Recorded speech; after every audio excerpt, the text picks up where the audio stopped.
I bet you do. Right.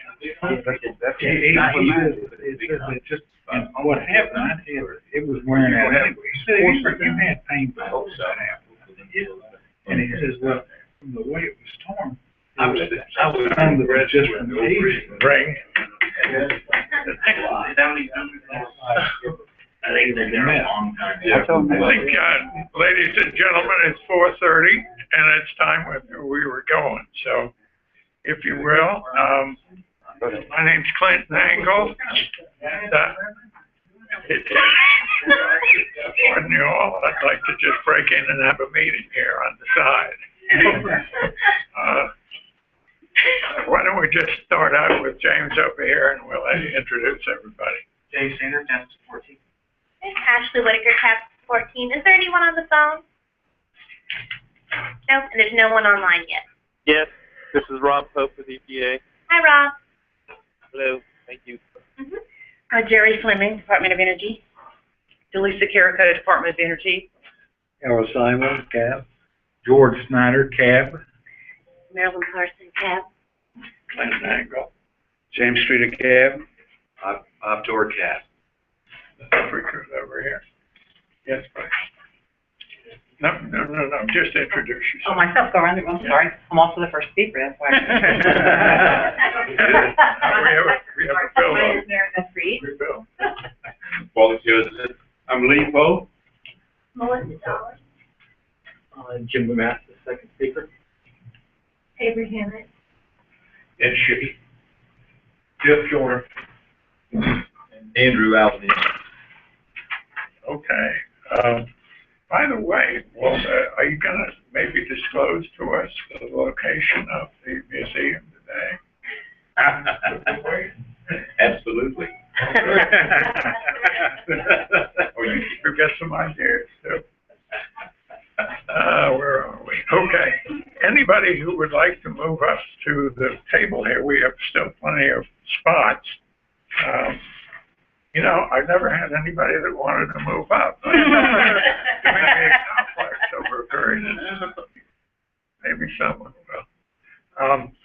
As you know, we're being recorded live, and if you would, when you'd like to speak, please come up to the rostrum and state your name and affiliation, so we'll be able to pick it up, and Rob Hope and others hopefully will be able to get it on that machine as well. We like to stay right on the agenda topics. There will be, if you've got a copy of the agenda for today, there will be a public comment period at the end where anyone wishing to answer questions or address the cab must come to the podium to speak, as I just said. And let us hear your comments and suggestions. And for that, there's a public sign-up sheet, which I think is over on the table here, if you would.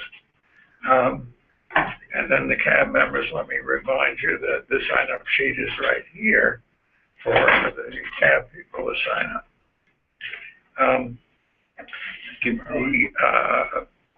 The recommendation update as of the moment, Strategic and Legacy Management Committee has no recommendation. But we do have a couple of things coming along, which you'll note down here in the schedule, talking about SRS contractors and safety procedures.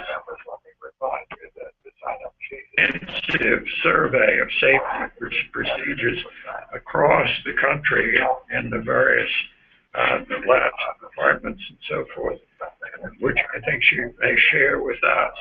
And I do want to state now, though, that the record here and at labs is very good, so that if we're not trying to lambast in any way SRS or any of its components, we're just saying that safety, I think we've always said for this committee, safety is our most important product and our most important interest. And So we wanted, for instance, one suggestion I think is going to be made is that we have a safety culture review at least once a year, where we're going, what we're doing, and how well we're doing against our various other neighbors and so forth, which I think would be very helpful. So that's the schedule. And leading off here, we have Mary Beth Reed, who will talk with us about historical preservation and hopefully all of the news about what's happening at the museum. Before Mary Beth comes on, to people on the phone, we're hearing a little bit of feedback, so if you could please mute your phone, that would be great.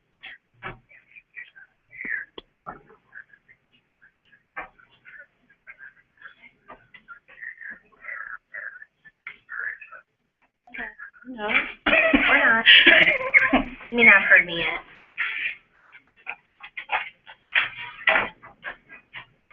I'll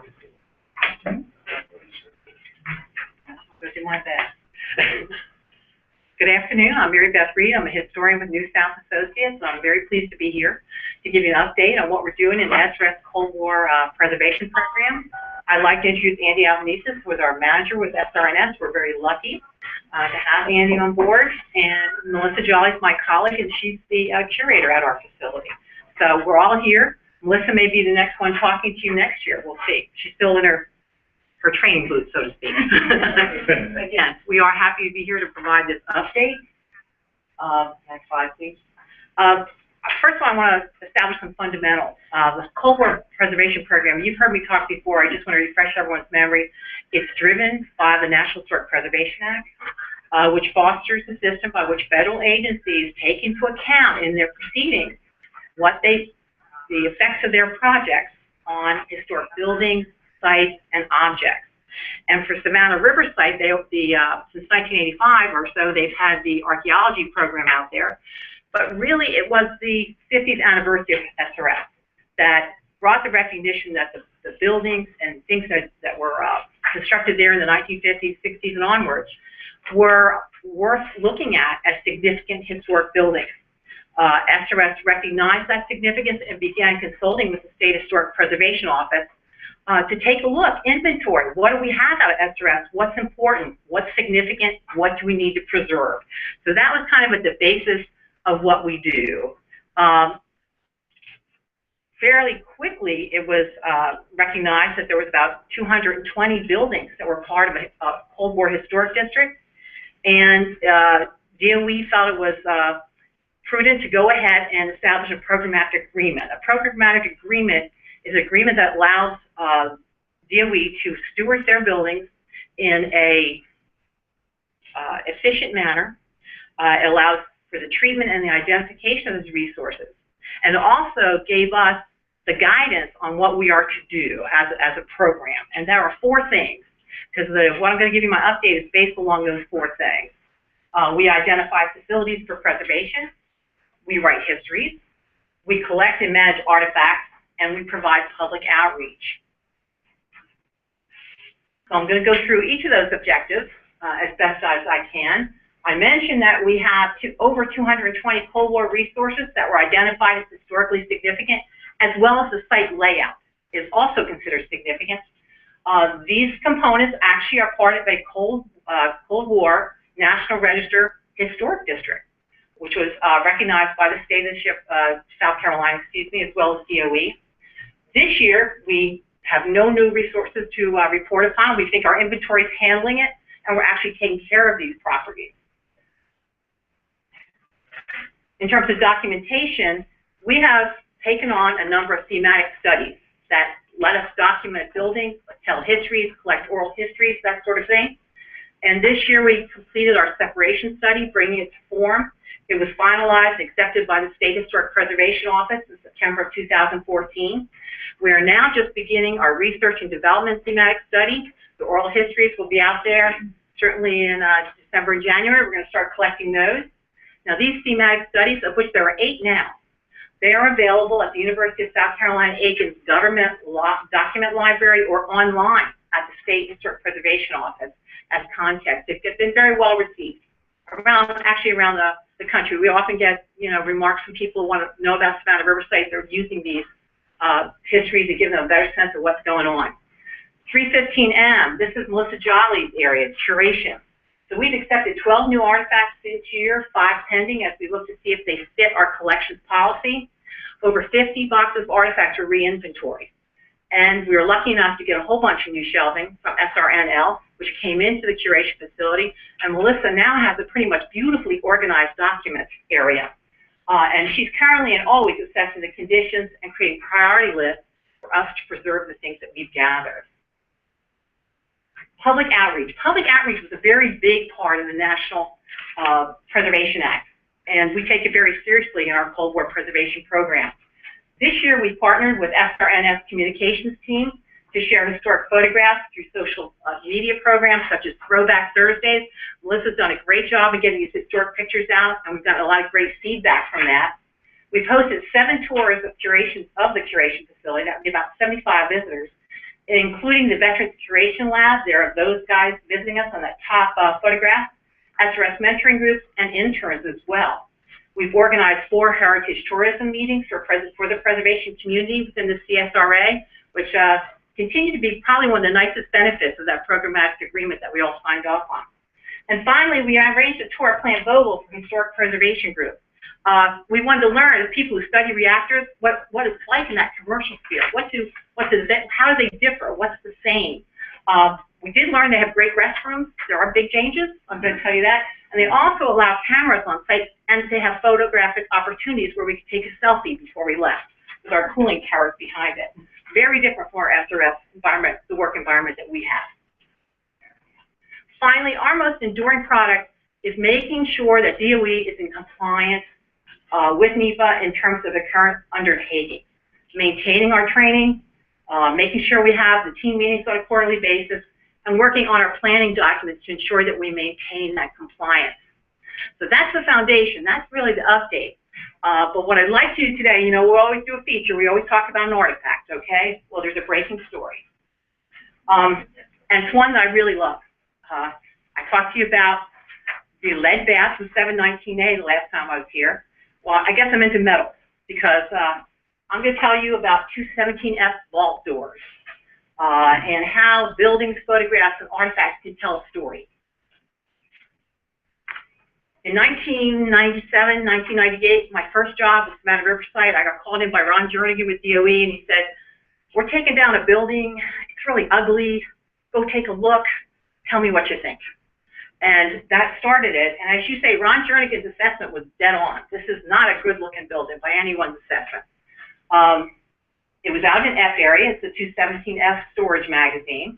And in doing research, I ran into this one line, that this building served the F and H areas as a storage magazine for plutonium and tritium in final package form prior to shipment from the plant. This was an aha moment for us historians. Because I know you've seen this graphic before, but if you're just new to SRS and you're trying to figure out what went on there, you have to say something came in and something left. And this place was where it left from. And that's why it's such an important and crucial part of the story. It links us to the big picture, okay? Because as you see Max in the corner here, can you see me? It is where he says we're pushing out the goodies. Where did the goodies go, so to speak? How did that all work? This was something we hadn't looked at. We were looking at different processes in different areas, but this was part of the big picture and tying it all together. So 217F, wow, it had a big story. So one of the first things we looked at is what's been printed about the nuclear weapons manufacturing process. You see Savannah River plant. This was done by Linking Legacies in the late 90s by the Office of Environmental Management. But here are the processes that actually characterize the nation's nuclear weapons manufacturing process. And we really have 5, but I have 4 pointed out, as well as research testing. That's isotope separation, fuel and target fabrication, reactor operations, and chemical separation. And while many people in Aiken first called SRS the bomb plant, this was the bomb plant. This was the weapons complex as it played out across the United States. And you can see the relationship, the amount of Riverside stuff, the things that we made, actually went out to Rocky Flats and Los Alamos. So, 217F, it had a lot of history for such a nondescript building. I learned that it was built in 1953, separated by a double fence that has its own guard building. But one of the most interesting things is, once the product came in that fence, it became owned by the AEC, DOE's predecessor agency. No longer did DuPont have responsibility for those products. Okay, very important, very different from the rest of it. This is like an island within this whole 310 square mile federal reservation. Other features of the building, it was blast resistant, divided into two unequal sized walls. Vestibules were right inside those doors, and then behind them were 6-inch thick metal doors that were actually written on it, the logo, all over the world. It's a safe name. And these large vertical concrete visual barriers, we learned, were actually there so that people could not see what was going on. In other words, a truck, a vehicle will be backed down, reversed into these platforms so the product is about to be put on without other people seeing. Very interesting. Again, nondescript. We went in and documented the buildings. Nothing inside them. There was never any specialized equipment in these buildings, in the vaults themselves. They did meet the specs that were called for by the National Surety and Underwriters Codes for bank vaults. There might have been some shelving at some point in time, but by the time we saw it, that was not there. The doors that I showed at my beginning slide, there they are in place, in situ, as we would say. An interior, I'm just going to show you some documentation photos so you get the ambiance of 217F. There we go. And there was that guard shack and entry as you go in. You really felt like it's a separate world. That's the interior of the guard shack. We were lucky enough to pull out some of the pieces of this before it was D&D as a criticality panel on that may have been, Melissa was talking about, may have been fabricated on site.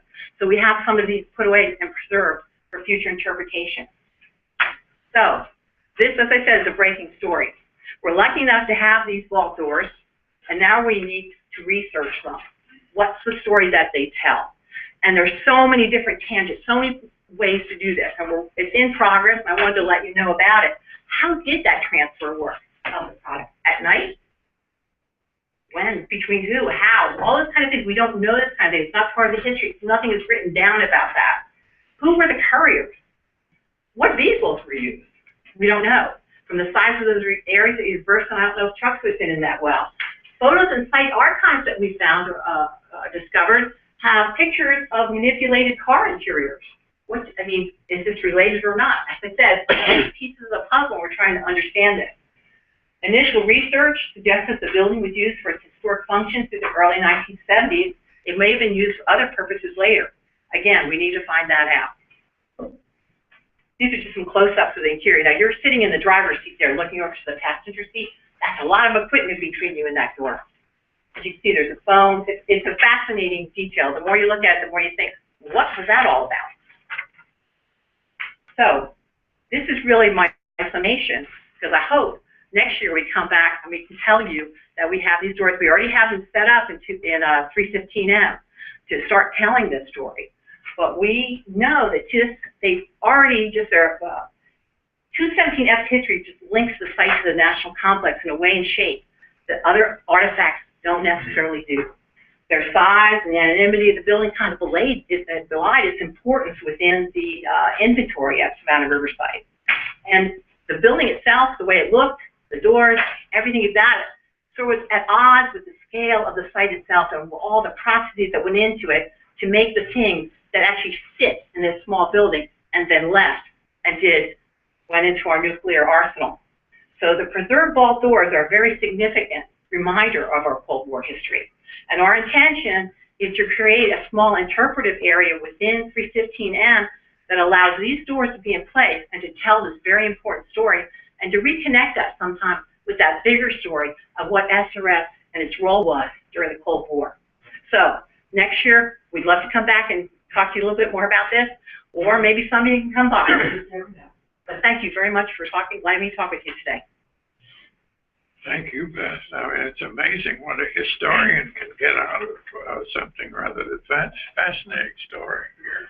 what you've been able to put together.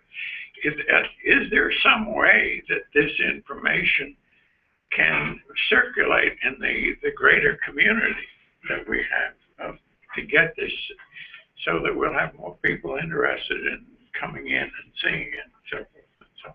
Well, probably the biggest way that we can do that is, as a program, I think we have matured. Before, we were up against that D&D pressure, and now we are a mature program. We are researching our artifacts, we're learning more about them, and we are very strongly in partnership with the SRS Heritage Foundation, who are outside the site and are telling the story. I don't want to diminish something. I think a lot of people, I'm very interested in the public learning about all this, but what we find on site is a lot of the people that work there don't know the story either. You know, so they're part of the public too, and it's good for people to learn, and that's why it's important for us to talk to that on site. But we are hoping that the SRS Heritage Foundation, because I know you want to know where the new museum is. There is a second part of the story. One of the reasons that we have collected this data, we research that we do all this, is to get it out to the public so people can learn about this. So yes, the interpretation, photographs, things of that nature. The doors aren't going anywhere soon, I got to admit. Just to get them into 315M, I'm sure Andy could tell you a few stories. But I was thrilled. I actually looked up today, and my eyes misted up, because they were like the first thing I ever worked on at Savannah River site, and it was so cool to see them up. You could open them up, you could see the logos on it. They just tell a story in a way and shape, form that you could stand in front of a classroom all day and not get across. It's just one of those great things. But without further ado, I think you folks would like to hear about where the museum is going to be. Am I correct? I think we sure would. Well, I wasn't preparing to speak, but I'm. Could you go over there to the? Absolutely. Absolutely. This is where you would like to position me. I guess that's close enough. Good. Okay, on behalf of the SRS Heritage Foundation, I am now able to tell you where the SRS Museum will be located. It's in downtown Aiken, in a building which was formerly known as the Dibble Memorial Library.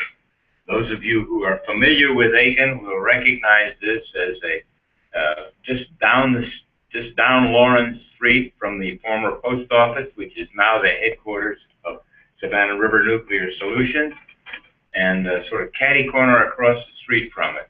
It's a building which looks small from the front. The front piece was built in 1926. It's very attractive with Palladian windows and all that. Fortunately, in 1954, there was an addition put on the back, which is absolutely bare bones 1950s industrial. Looks a lot like Savannah River, with exposed pipes and wires and so low ceilings and so on. If we could just paint it green, it would be Savannah River all over. And it was perfectly for use as a museum. We are having a ribbon cutting of the facility this coming Monday at 3 o'clock, which I can go ahead and invite all of you to attend. Comfortable in the knowledge that very few of you will make it.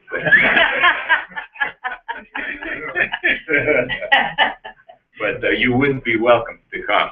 The building will be a work in progress for a number of years. To get access to the second floor, we require an elevator, and that costs money, and we're involved in a capital fundraising campaign along with the Railroad Museum and the African American Museum. And that's going very well. We've been in this campaign for a little over a year now.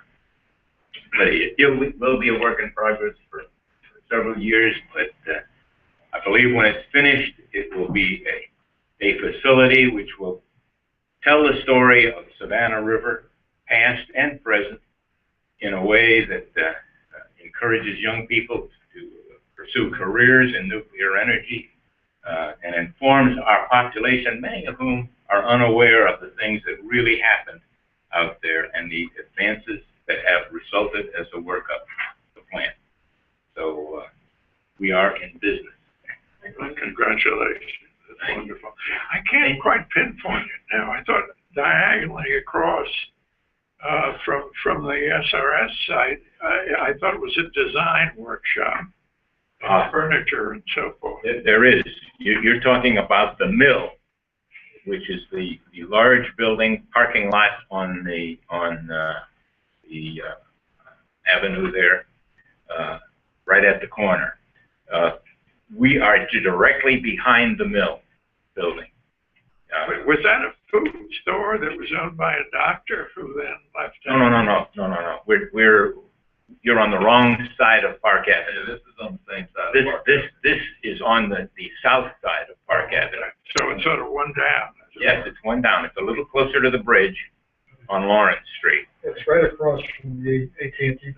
Yeah, the AT&T building is behind SRNS, and we're Well, that's directly across. a dynamite location. Splendid location, Right in the middle of everything. right in the middle of everything. You're right. The building was and continues to be owned by Aiken County. Will be operated as an adjunct to the Aiken County Historical Museum. So we automatically have trained staff to help us get our collections in. Congratulations on that wonderful. Great. Yes, sir, please. James Street from Kev. So from Augusta, could you possibly furnish an address to the location? 224 Lawrence Street, southeast.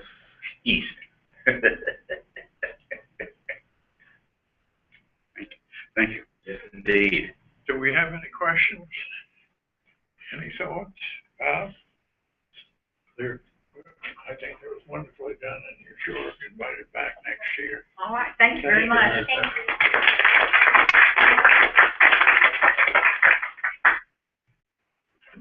All right, and that was a wonderful presentation.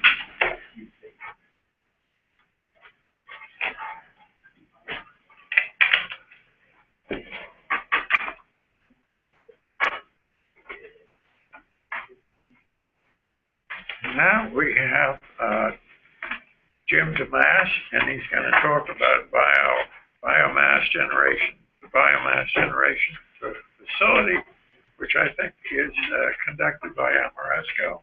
That's correct. Good. There you are. All right. Yeah, I'm up here. Yeah, my name is Jim DeMass. I work in the Infrastructure Service Division.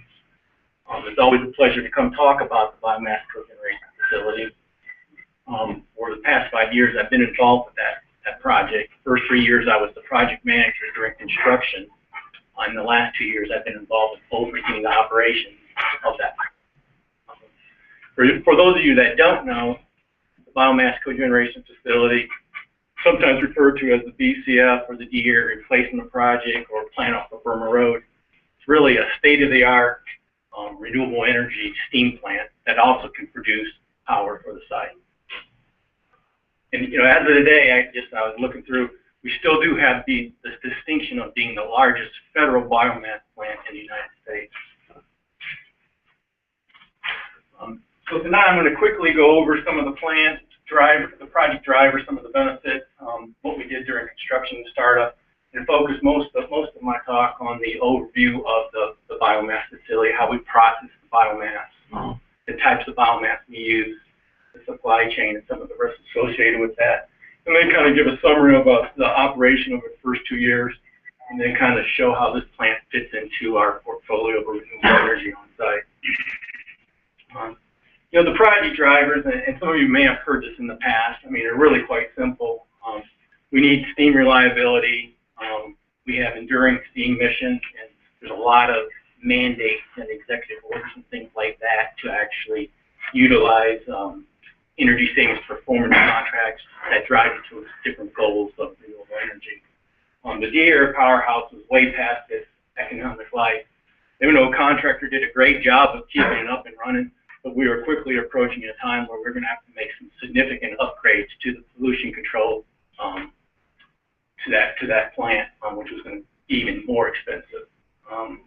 But the big thing that everybody else has to keep in mind is the steam demand for the site is maintaining constant for the time being. And we have a lot of steam users, at EWTF, H area, Tritium. They all use that steam to process their waste, to heat their buildings, to maintain humidity control in the buildings, and things of that nature. So it's critical that we have steam on site so we can actually continue these missions we have. One thing everybody always got excited about was the environmental benefits. When you compare what this plant actually puts into the air compared to the D-air powerhouse, you can see that the main three things, particulate matter, NOx, and SOx, all came down significantly. Greenhouse gas emissions were reduced, and the amount of drawdown from the Savannah River also decreased substantially by the way this plant was configured. So we looked at a lot of options, whether we were going to do it via a private funding or a capital project. And we arrived on using a energy savings performance contract, which is kind of a unique, kind of smart vehicle that you can use to actually fund projects. Because the way it the short answer is the way it works is they pay for themselves based off the savings. So you actually don't make payments we didn't make a payment to Amoresco until that plant was up and operating and they were generating the savings that they had demonstrated in the proposal.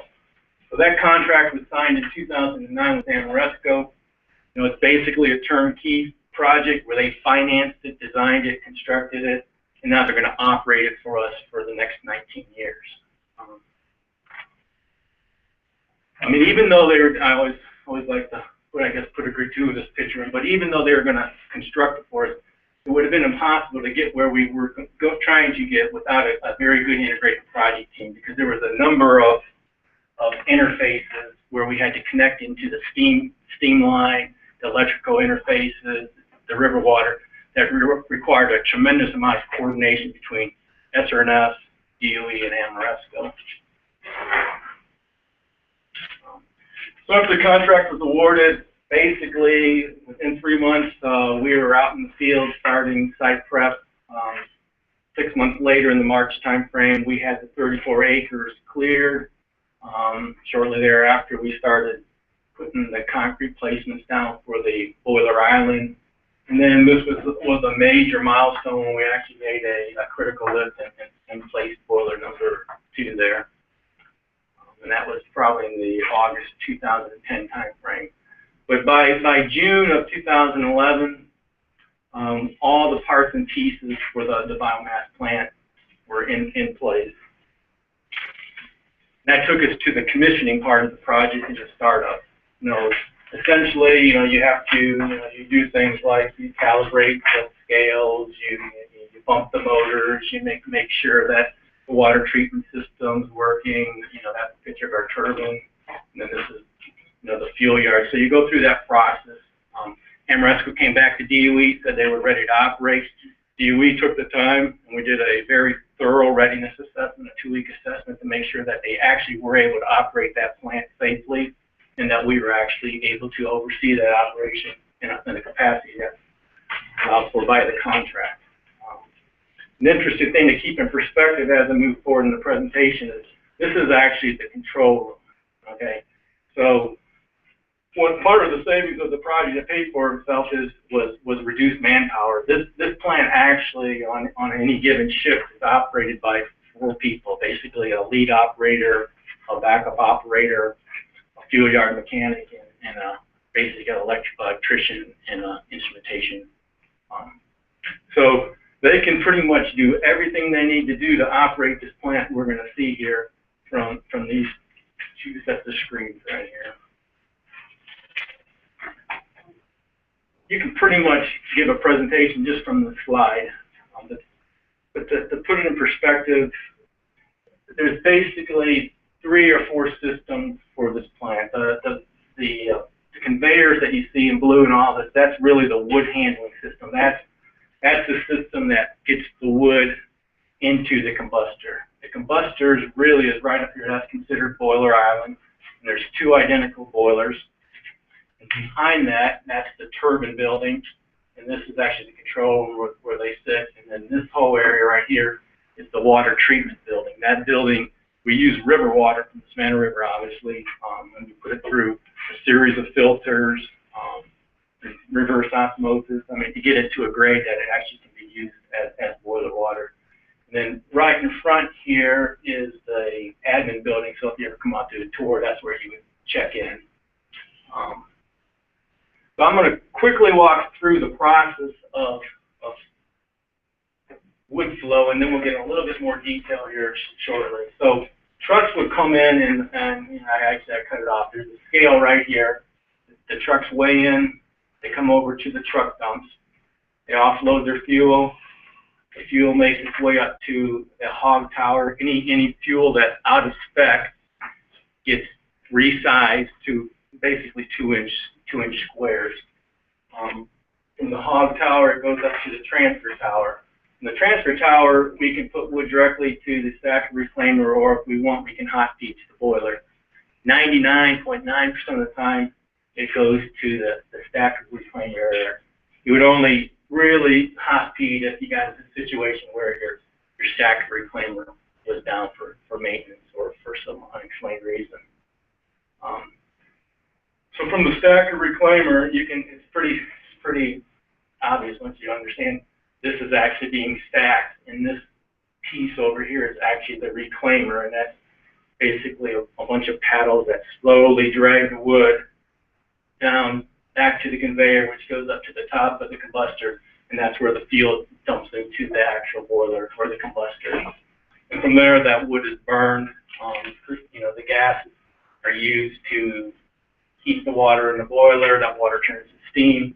That steam goes into the turbine building. It's extracted, and then this little line right here is where we connect into the site, the 24-inch steam line that runs all to the different process areas. And then any steam that's not being utilized by the end users, that's what we dump into the turbine to generate green power. So power varies depending on the steam loads being required by the different processes. This one interesting point right here, all this steam line that used to go back to the D area power plant for about 4 or 5 miles, that was actually removed last year or a year and a half ago by the community, the Crow, and recycled. I believe is what they did. The other thing I wanted to point out, right here, we do have the capability to chip for our own wood. We could get some round wood in if we need it. If for some reason the suppliers weren't able to deliver the chip wood, we could actually chip our own wood on site. This is kind of a bird's eye view of what the truckers would, the truck drivers would come in and say. And you know, again, it's all automated, so they come in and scan their card. You know, the folks up in the control room can see that someone's on the scale. They know where they're from. They get the amount, the weight of the biomass, the truck, and then they proceed over to the truck dumps.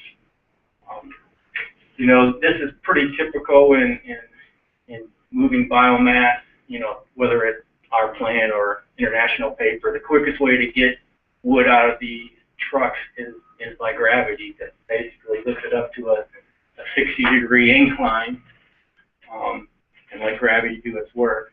The truck operator is actually trained on the equipment. It's pretty straightforward. It's a up button and a down button. But again, the operators will know, and they can actually, on their graphics, they can see the angle of recline of the trucks and which hoppers are full and which ones the truck is actually using.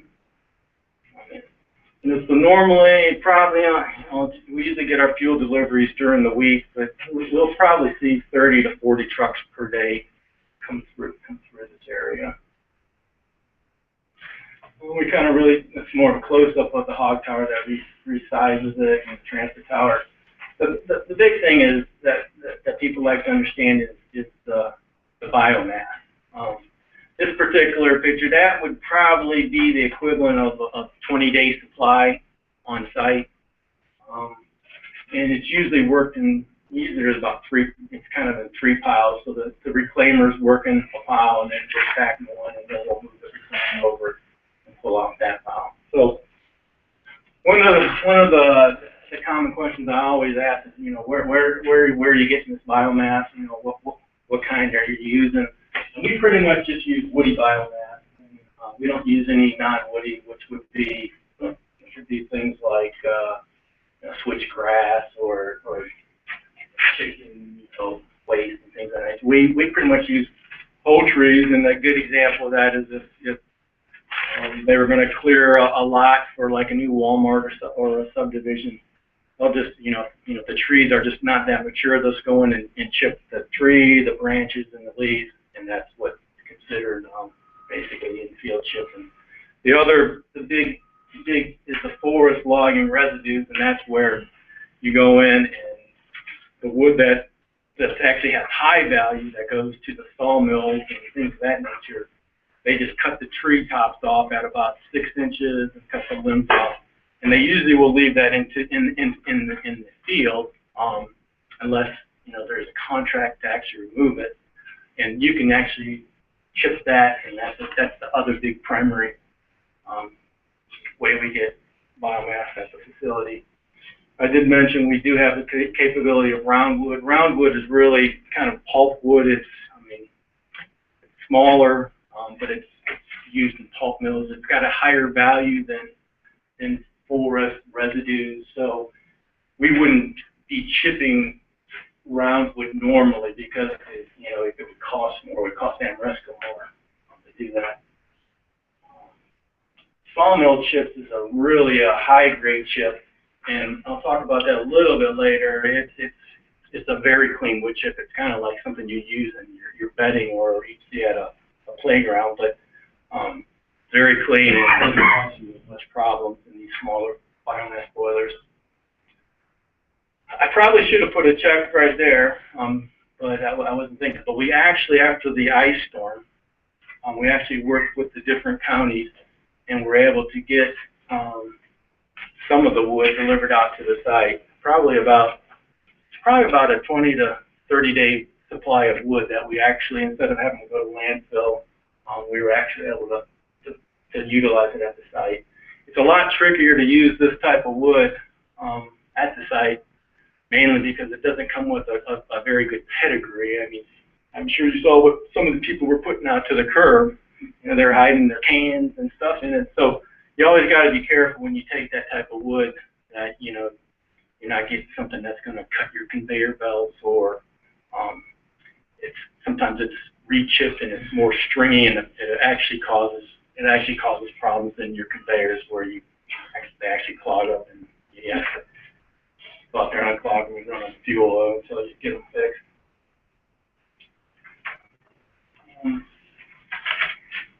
This is kind of why I'm glad that we have the kind of contract we have with Ameresco, where this risk of procuring the biomass is all on them. It's a very, you got to be an expert on the deal and get the best contracts at wood, and so it's good that Ameresco, that they actually have someone on their staff who does nothing but procures biomass for this plant. He deals with all the landowners and more or less deals with these kind of suppliers, some of the suppliers actually have, their own logs and trucks and stuff. So, but it's a very highly fragmented supply chain, and everything's dependent on the miles to delivery and diesel costs. So that's what drives the price of biomass up, or drives it down, is how far they have to deliver it to the person who's going to use it, or what the price of diesel fuel is. And the other thing you always have to, as a fuel procurement manager, you have to keep in constant is weather. If they can't get out there and log it, they can't get to you. And hence, that's one of the reasons we have that 20-day supply, because we really have to have that biomass for that plant to operate efficiently.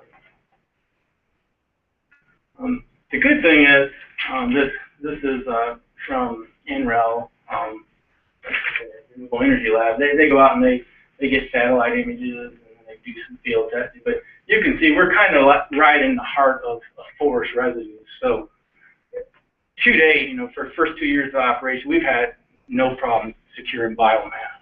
And we got some, competition like IP. They use probably 10 to 15 times the amount of biomass that we use, and there's been really it's not an issue right now to get biomass. This is kind of interesting, the way the biomass wood fibers flow out of the site. To make it economical, most of of our biomass comes from the light marine 50-mile radius here, so it comes into the plant, and most of the wood on site, because it's so mature, actually flows off site to these paper mills, and they make poles and posts and things of that nature.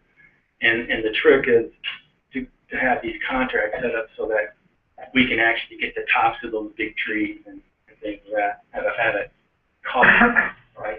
And it gets very complicated because that's all dependent on, you have to turn so much tonnage in the field to make it worthwhile for some of these guys that chip that wood. Kind of the first 2 years of operation, I'm always proud of the fact that we've operated almost 2.5 years now, and we have not had anybody get injured. We've had no report of safety with OSHA. And that's always a big deal when you're at an operating facility. It's a lot easier to get hurt at an operating facility. We've been able to pretty much deliver an average of 200,000 pounds per hour of steam. The boilers are designed for 240,000 pounds. So that's right in line with what you would expect these plants to be operating. I did fail to mention, we also are permitted to burn chip tires. They call it tire-derived fuel. And so that's a 2-year number. So we usually put about 10,000 tons per year of tires, and just to put that in perspective, that's probably about 1 million or so automobile tires that get chipped. And there's a lot of benefits of burning tires, obviously. I mean, it's a very high energy value rubber. It's basically got 5 times the amount of BTU compared to biomass. It's equivalent to like a high-grade coal. So you can kind of meter that in with, your biomass to get more of a consistent burn in your boiler, which actually helps with all your emissions. Jim, where did the tires come from? On George had. Yeah, well, it's interesting. I don't know if Amoresco actually invested in outside in Jackson. It's kind of a secondary benefit. They actually built a tire shredding plant out there. And it's taken them probably, if you go into Jackson, you look, there's a lot of tires out there now. I mean, it's taken them a while to break into that tire market. There's really, I think Ridge has kind of cornered the market. They were the only person, really recycling tires. So Amoresco, I mean, they've done a good job breaking into that market, and they've actually, they've invested some money in that facility. And DOE had nothing to do with that facility. It's on their own nib outside the gate. But originally, all the tires they were cutting there would come, and we were having to deal with the wires. And our boilers are designed to handle that. They've gotten smart where they've invested in some raspers and actually cut the sidewalls off now, which doesn't have the wire, chip that, and that's what we burn. And then the higher value rubber on the tire is what they're using to break into some other markets, of playground, surfacing and things of that nature. And then they can pull out that wire, which is a little bit higher grade metal, and they can recycle it and I give them props. They've got a good system going there. And I mean, it really, I do want to point this out. The first year we made no steam interruption. We had one little hiccup last year, and I think everybody remembers kind of a cold weather event I referred to as the polar vortex that came through. We had some issues with some freezing on some of our indicators, and it actually caused us to have an unplanned outage, which is a big deal. But we've taken some steps, and a few months later we had that ice storm, and we made it through the ice storm. So some of the short-term things we did actually, I think, helped us during that ice storm. Because to be honest with you, the ice storm was the event that I was really worried about. Cause, that can mess, when you got all these wood on these conveyors and they start freezing, the ships can start sliding. It can be a big deal. But this project really is a great example of, us, partnering with private industry and working together to get, a renewable energy project for the site.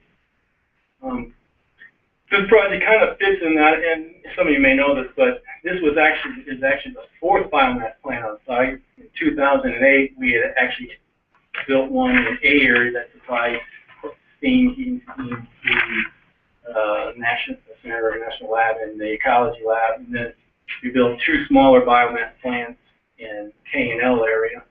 And you can see, there's 30,000 pounds per hour, 10,000 pounds per hour.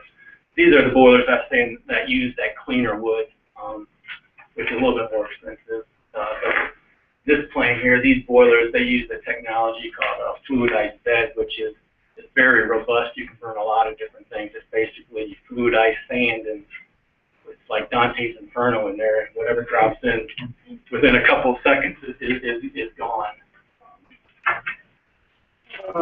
And the last thing, but the point I'd make there is, again, Ameresco is responsible for the fuel. And I think it's these four plants that really set Savannah Riverside as a leader in sustainability and renewable energy for the Department of Energy. Take questions if you have any. Harold Simon, CAM.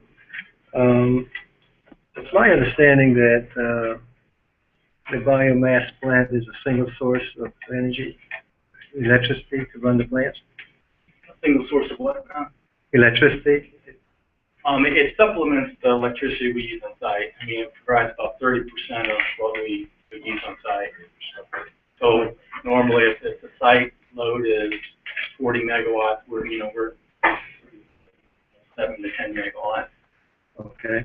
And during the storm, I think there was some interruption, loss of power, and I think, as I recall, you did not have any uninterrupted power source to back up your plant. Has anything been done about that, or is that resolved? Well, and during the cold weather event, it wasn't a power interruption that shut the plant down. It was freezing instrumentation. We've taken corrective actions and are actually evaluating doing some other things. So I'm not sure I exactly follow your question, because it was a big deal because we lost steam, and once you lose steam, that impacted all the end users because they had some damage to their facilities with freezing valves and freezing, condensers inside the air conditioning units and stuff like that. Okay, so the outage was not due to a power interruption. It was due to there's these transmitters that like in the boiler level that tells you what the level is in the drum, and if you get too high or too low. These plants are all automated, and they'll go into a safety shutdown. So this transmitter started to get some erroneous signals, and so the boiler shut down, and it kind of cascaded from there. But a lot of even SC&G, I don't know if this is what you think, SC&G had a lot of problems with their own transmitters on a lot of their facilities that they had to deal with. That froze the same way. Jim, this is the only source of steam for the plant, right? For S, H, and F area, those two. You have two small ones do the other area. Right, but now I didn't mention K&L don't operate year-round. Those two smaller ones only operate during the heating season, which is normally November through March, and they just provide nothing but heating for the buildings. The one in A area actually operates year-round. It provides process steam for the lab and heat for lab, but primarily, the big hitters. This is the operator. Yeah, big hitters. Jim, that was a great presentation. Thank you. I had a couple of questions. One was on slide number 9. We have these blue pipes where you mentioned the wood flows.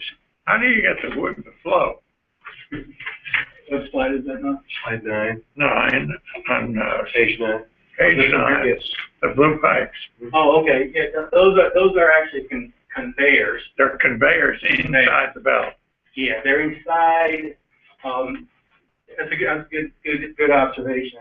These silver are traditional conveyors that actually are on rollers. The belts run on rollers. These are actually drip right on air. So there's only two kind of points here. So they're encased, so air flows up underneath.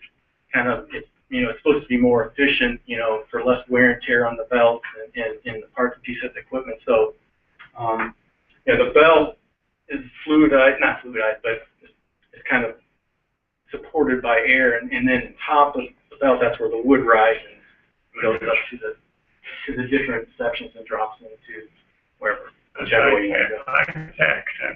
Oh yeah. And on slide 5, you mentioned that the implementation cost was essentially $150 million. Did Amoresco put up all that money to do the deal? Amoresco went on and secured a loan with 2 different bankers to do the deal. Wow. So that contract was awarded in 2009. We didn't go operational in 2012. And even before 2009, there was 2 years of design studies that they were going through and us giving them information. All that was done at their nickel and at their risk for the most part. Okay, so then once we went operational and you shut down D area, some of the money that we've been spending on D area and some of the savings I was talking about, like personnel efficiencies, where instead of having 60 people out in D area, Amoresco had to staff 20 people. Removing that line that ran 5 miles from D area to where it's, locating this plant closer to the end users, all the steam losses were calculated, and things like that are what pays for the plant over time. And their engineers did all of that profit and loss performer work. Yeah, exactly. Amazing. Lee Poe, I am curious about the location of this facility.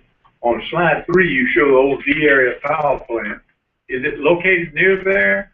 No, the D area power plant is obviously located right on the Savannah River. This plant is 5 miles away from the D area plant, and literally within, a mile, half mile of the end users in F area and H area. So it's a lot closer. Near F and H area? Yeah, exactly, right across the street from F and H area. Okay.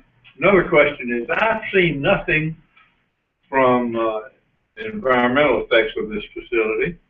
Are they not included in the SRS report that published on They should be. environmental monitoring? They should be, because we provide that data to S&LM on a monthly basis, and to my knowledge, all that gets rolled into the different reports that go out for site emissions for air. Thank you. How much solid waste does the plant produce? Talking about like ash? Yeah. These are very efficient boilers. Typically, we'll produce about, you ever see the flight off containers, about 1 container a day.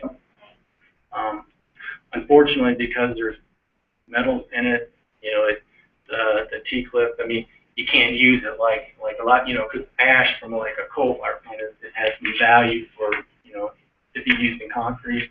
This ash actually we have to send to the landfill, Freedom's landfill, Class B landfill. Believe me, we've tried to, even though it's not a significant amount of ash, we've tried to look, to try to be as environmentally friendly as we can to see if we can find other uses. We actually thought we had a couple other uses, but even to use it, kind of as a fertilizer, with the way the soil is around here, after 1 or 2 applications, it would raise your pH, and so nobody really wanted it. Back to slide 8. You said individuals there at the control panels, you have 2. How many people perform that function? They have 4 shifts. So there's probably 8 different operators. Four of them are considered lead operators, and then 4 of them are kind of the... So with the new system, how many people perform that particular task, I I don't want to answer that with that because I'm not 100% sure. I just know that there used to be 60 to 70 folks out in the year operating that plant, and we operate this plant with 24. So I'm not sure the breakdown of operators, what the mix was. And on slide 9 again, please. On the tubes dispersing the steam, there. Yeah, those there. Mhm. Have they been assessed for aging? And you said didn't reroute it or anything? Well, this was a new steam line that we tied into this line. Those are new? Well, this isn't new. This has been there for forever. Now they do periodic, they'll shoot it, do X-rays of it to look for thinning, and we just had a steam kind of system health report the other day, and then that was a good question, was asked, and they have no indication of any sort of thinning of those walls within that steam line. Okay. On the slide right here is actually the tire-derived fuel, so you can see it. They will actually use a front loader and take that tire-derived fuel and put it right here, and then it's just slowly metered in and mixed in with the regular biomass. And you said we're using tires and wood from the trucks.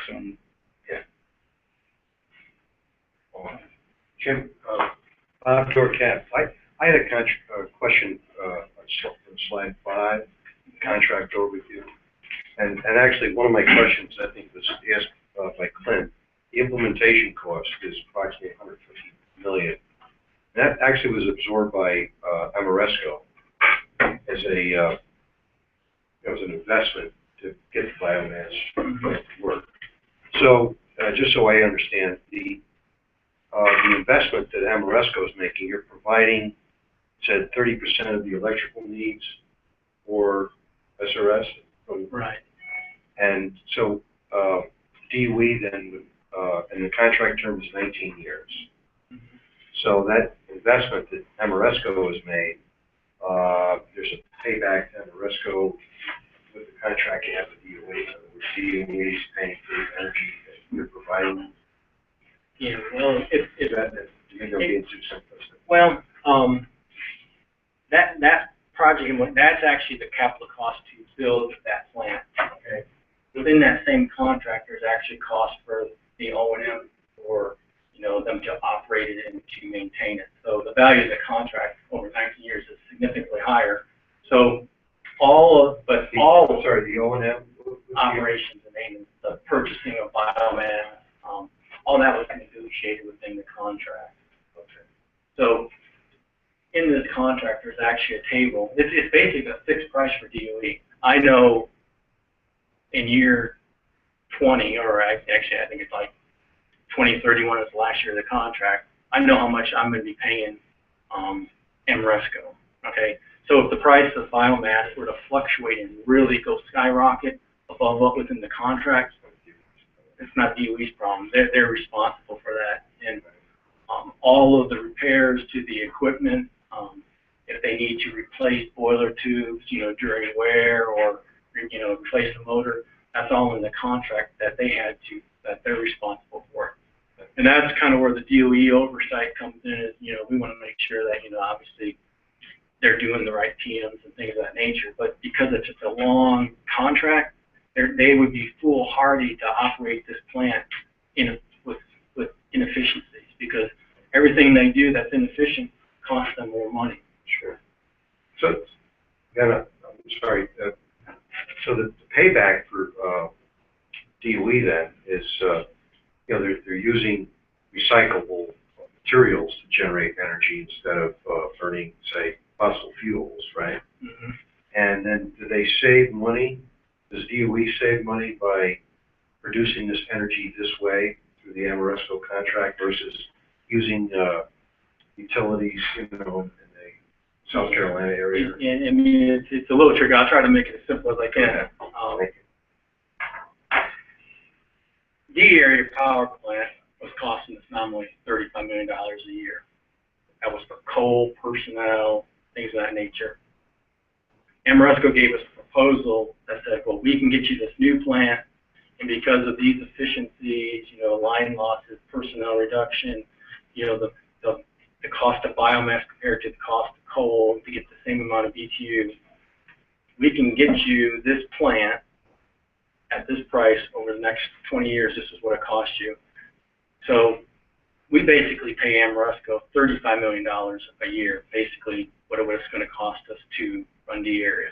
But we have a brand new efficient plant, okay? After year 15, okay, the way the numbers work, that's actually when we pay back kind of the mortgage to the plant, okay? And all we're left with after year 15 is the operation cost. And that's really where DOE saves the money. Okay. Bob Dorcat again, because that was my final question. Then you said the contract term was 19 years, but then I had a question, will this last for the life of SRS? In other words, the real payback to the Department of Energy and SRS is that, you know, once you get past the initial investment return to Amoresco, then you have a reduced operational cost. Yeah. DOE. Because, Almost in perpetuity. Exactly. And you got a plant that was designed to last basically 30 to 40 years. There you go. Thank you. Thank you, Ash. You answered my question. Joe Ortaldo calling. Did you say that DOE pays Amoresco a certain amount of money each year, regardless of how much electricity or steam they use? That to $35 million. Yeah, we make a once a year we make a debt service payment of us. That's independent of your steam and power. You know, they have a guarantee to us that they're going to produce 1.7 billion pounds of steam per year. Right. And that's based off of all the calculations that went into it. Now, if you use more, do you pay more? If you use less, do you pay less?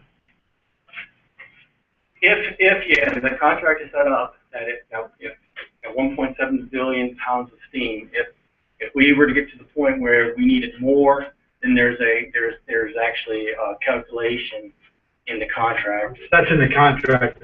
It's woven in there. If we produce less, which for this particular, I mean, we really won't be producing less. I mean, we have the option of telling Amoresco if we didn't want to produce more, we could slow down power output and things of that nature. We could do some things. But for the smaller ones, the way their contract is written, if it's less than a certain number, we actually make adjustments where we get credits back, you know, based off of, you know, it's the price. They use the price of basically what 1 kilowatt hour. They adjust it that way. But just as a basis, I mean, I don't know if it's. I mean, we've only got a couple years of operational data in both years. I mean, we've been pretty much right on that number. So it makes it easy. For me, anyways. Bob Dorcat, so it's fair to say this is a very controllable cost for DOE now for energy. Yeah, it's fixed price for the next 19 years. Yeah. Versus, unpredictable energy costs. Would spike and would throw all sorts of issues into the power pool to clear those costs. So from S&S, who's got to kind of clear the pools with the end users of steam, they know up front how much they got to clear on any given year. Lethal again. Did I understand you to say that we were, the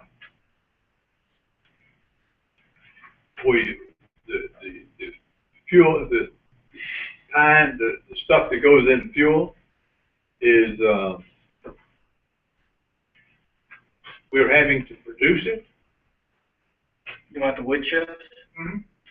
No, I mean, we don't produce the wood chips. I don't mean physically produce them, but I mean, we have to go cut trees down?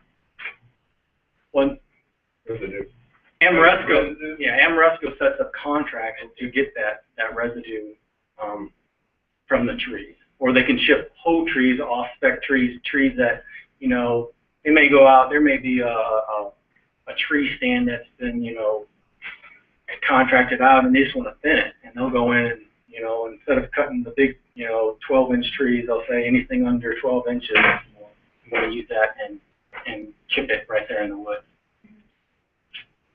But again, that's all on Amoresco to work those semantics with all the different suppliers of biomass. Hey, Jim, is there any type of program of when you take a tree that you plant a younger tree? In other words, to make sure that over a period of time that there's a continuing supply of trees. If we run out of trees in a 50-mile radius, which the way we're going through it, and you said somebody else, IP, I wasn't. Yeah, international paper. Oh, international paper, okay. And they're 5 or 10 times bigger than we are. And then 2 or 3 other people say, well, we want to get in the act too. It really works well. We're going through these trees like there's no tomorrow. Then we got a problem, no trees. Yeah, well, I'm not an expert in the replanting, harvesting trees, but I do know that, trees are viewed as kind of like as a crop. So if someone, has, clears their land, they usually go back and with the money that they got from the people in the business would do that. Talking with Amoresco's fuel procurement manager, he said there's actually right now, there's more capacity to grow trees on land that is currently being utilized because there's too many trees right now. So the people aren't utilizing their land to grow the trees right now. I mean, it's a buyer's market. Thank you. This is Tom Clements on the phone. Hold on, we have somebody on the phone. Go ahead, Tom. Yeah. Yes. Can you hear me? This is Tom Clements on the phone. Just a comment and a question. I know there was discussion about the outage because of the cold weather, and I didn't quite catch how long that was. Well, on the outage itself, when we lost fire to the boiler, we actually were able to have fire back into the boiler within, the next 7 or 8 hours. But unfortunately, when you lose the header pressure, that's the steam line that takes steam to the facilities, there's a process you have to go through to drain and vent the lines, and that's like a 2-day process. So once you lose that header pressure of 100 psi, I mean you're pretty much down for a 2-day minimum. So so we went through that, and then the facilities had to reline their valves up. So depending on which facility, they may have been down more time, but from an Amoresco standpoint, our outage was really about 7 hours, and we probably could have got a fire back sooner, but the fact that we knew that we weren't going to be able to export steam for a couple of days, we didn't want to rush into anything at that point. We wanted to make sure that we didn't have damage to the plant. I don't know if that answers your question or not. So you're saying it was 2 to 3 days total because of the boiler issues and pressurization? Yeah, exactly. And just a comment, I do have some concern about the removal of trees. Being trained in forest ecology, particularly if they're going for the smaller branches and any kind of leafy vegetation, and it's not left to replenish the soil. This cycle can't be sustained for too long without doing some damage to the soil. So I don't know what the reforestation is. I don't think the answer was that clear because it's up to the landowners, but there is some concern about this, and of course all other forms of energy generation with the removal of the trees. That's all I had. Thank you. Do we have any other comments? And I think that we need to move on. First rate, thank you.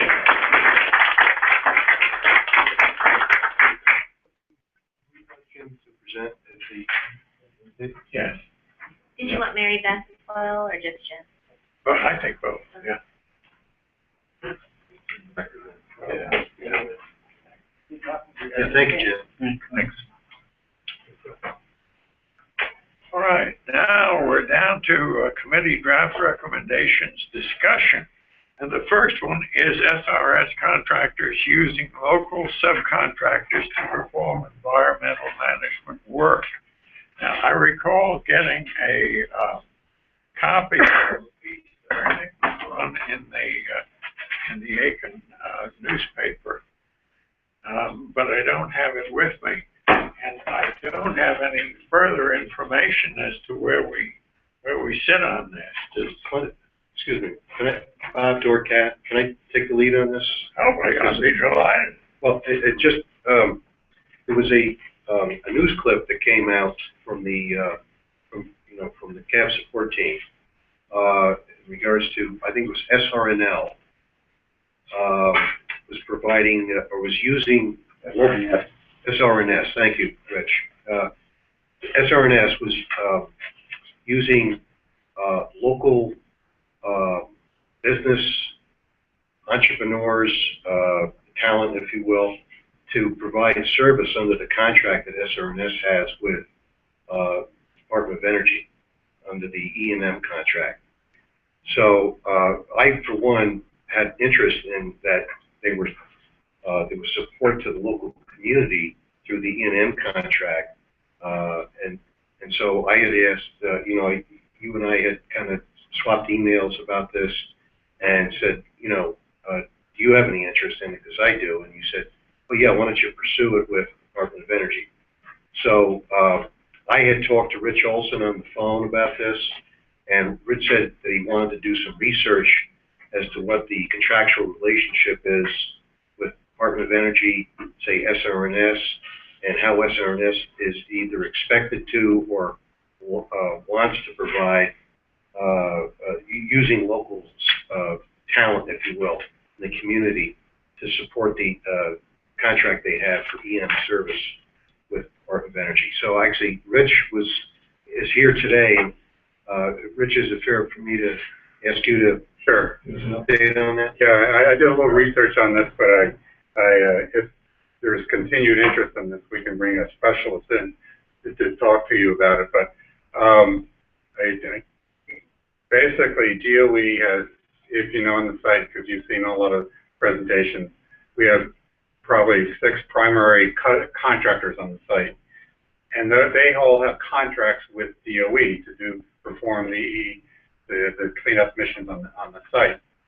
Included in those contracts between DOE and those primary contractors, we actually require them to, when they have to go out to get subcontractors to do some of the work that they've been charged to do, that they have to utilize as part of their decision to use contractors. They have to use small and minority-owned businesses as part of their mix of bringing subcontractors on the site. So there is a requirement from DOE for the primary contractors to go into the community and pull that type of resources for the site, so that we can support the local and minority businesses, not just big major other contractors on site.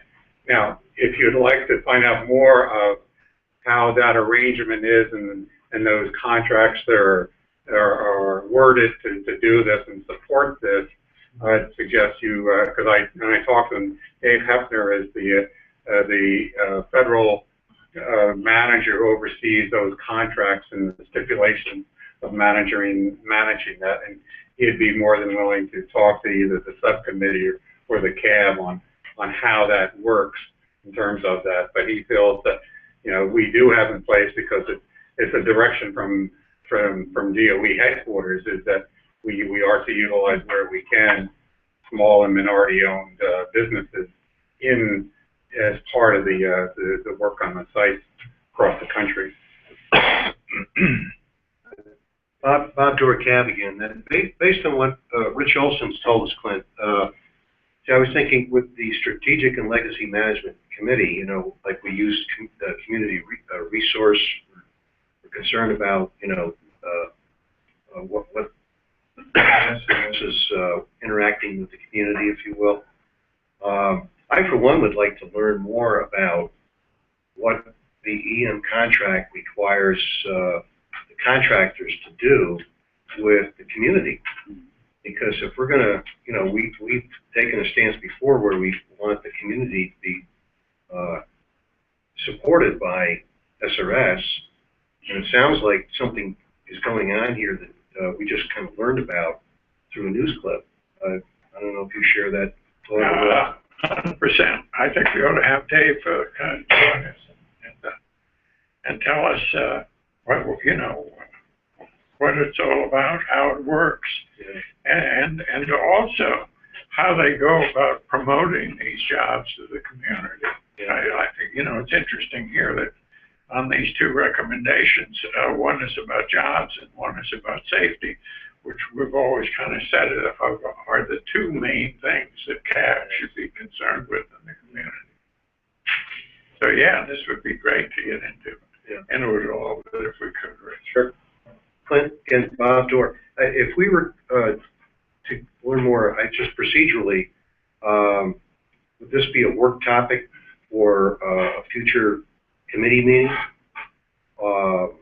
We don't have this in our scope of work for the year 2014, but would this carry on into 2015? I'm just trying to understand how soon could we work it in 2015? Since we're so late in the year, I would suggest adding it to next year's work plan. I don't know off the top of my head what you guys have planned for the next committee meeting, but I think you have at least 2 topics next time. I think so. Okay.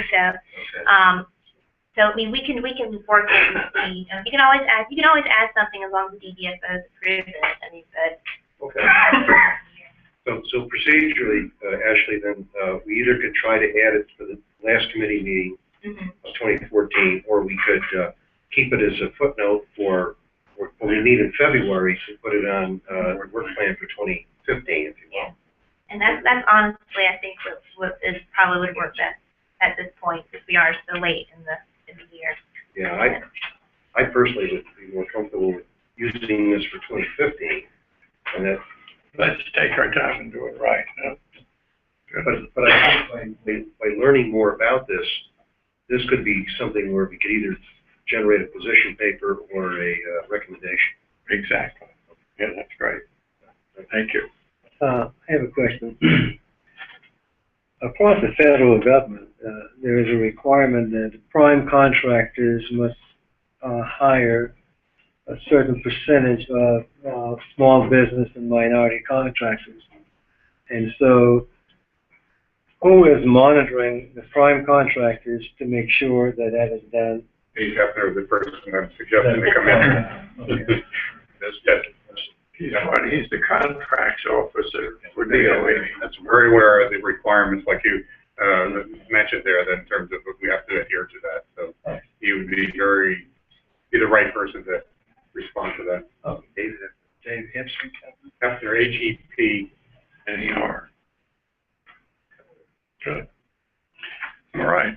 Number 2, safety procedures and emergency preparedness and response at the Savannah River site and other departments of energy sites is in question, and public confidence is eroding. Now, I want to say, and I guess this is my own view, that I think the public confidence and the eroding is more in Carlsbad and people at places like that where they've had serious problems, and that we have not as yet had that type of problem. But we are subject to the 2 big problems. One, we're not getting the money to do the job on a timely basis, and 2, that all of the equipment is getting older. So we all of the SRS and the rest of us share this problem. And Maryland has done a great deal of research and up-to-date stuff on what's happening here. And if you share some of it with us, I would be most happy. Well, first of all, there are several things that have happened in the past year, and some of the things have, my awareness of safety has been heightened because of and Harold and I have gone to participate in the chairs meetings of the site-specific advisory board meetings around the country. We've participated in 2. And first of all, I've listed these in chronological, I tried to put them in chronological order. I do have one out of order that we could switch. But first of all, in February, we had the truck fire in the waste isolation plant near Carlsbad Caverns, New Mexico. And if you read the accident report, it's pretty sobering in terms of the response to that. And there were some things that the safety report, or the accident report, shows that maybe could have been prevented. And part of it was maintenance. And as a result of that, the Department of Energy headquarters asked that each site provide a formal report on the status of maintenance activities at each site and the other judgments of need from that accident report. And that was supposed to be given back to headquarters by mid-June, and we were aware of that. And at one of our meetings, we had asked about that. I guess Harold had asked about it, I'm sorry. But we've not heard anything about the status of that report in terms of what happened, what is the status of that maintenance report and other judgments of need from that report. And we would be interested to see how Savannah River measures up to maintenance relative to safety. The second thing is there was a radiological release event at the waste isolation pilot plant. Again, in this case, the fact that the accident itself was not due to something that the people at the plant did wrong. They're trying to figure out what the cause was, but certainly the fact that there was an event that caused the drum to erupt and cause a radiological release, that wasn't the fault of the people there. But the response to that event, if you read the accident report again, it's pretty sobering in terms of how it was handled. And I think that I just listened to a public hearing that was held October 7th. The Federal Nuclear Facility Safety Board had a public hearing. It was really in response to safety concerns at Hanford. There was a recommendation from that safety board that dates back to 2011. Really serious safety culture issues at Hanford. As a result of that, they have held, this is the second, I think, in a series of public hearings, and testimony from Secretary Moniz, Mark Whitney, who is the acting assistant secretary for EM, also spoke and was questioned.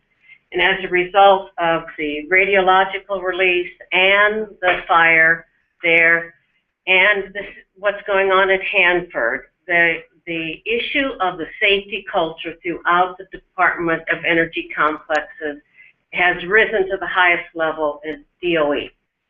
And it was pretty interesting to listen to the testimony and then the questions that the safety board members had. And they was asked more than once, all right, now that we have an issue at Hanford in terms of their safety culture, and now we've had incidents at the waste isolation pilot plant, what are you doing to look at the other complexes and see if, in fact, what is the safety culture at the other sites? And that's, there is another report that was raised yesterday in the public hearing that I listened to, and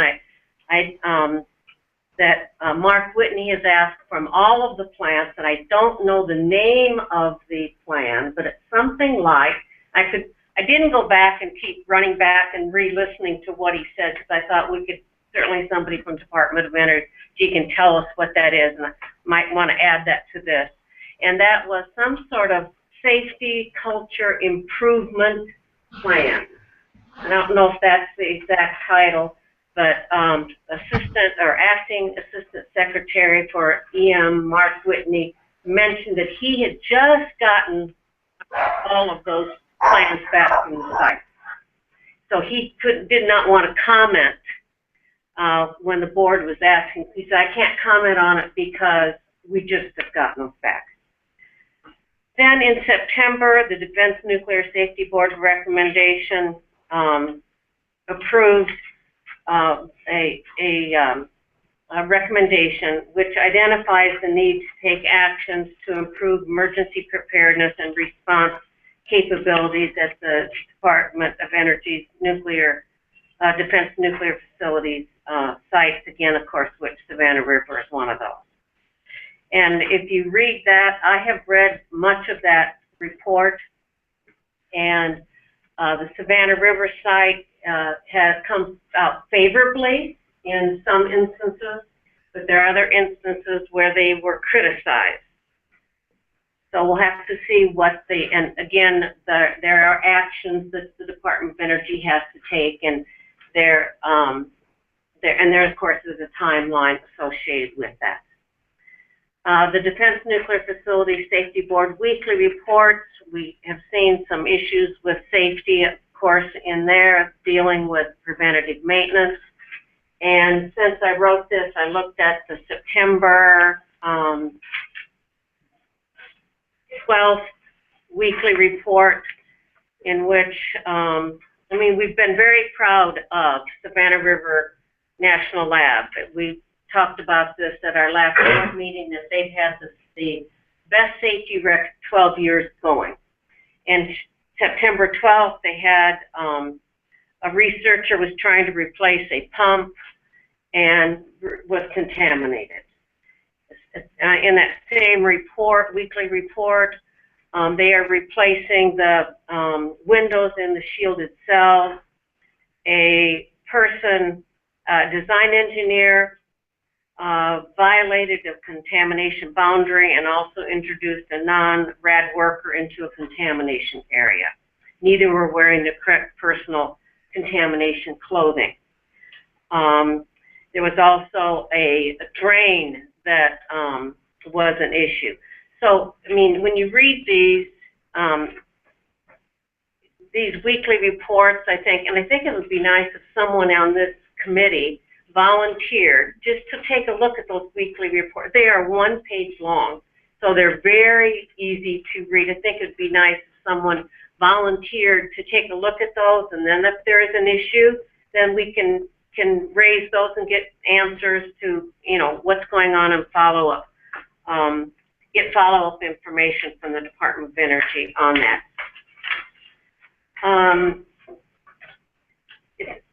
The Savannah River site with Mark Whitney was asked by the safety board at this public hearing that I listened to yesterday, that was a recording from October 7th.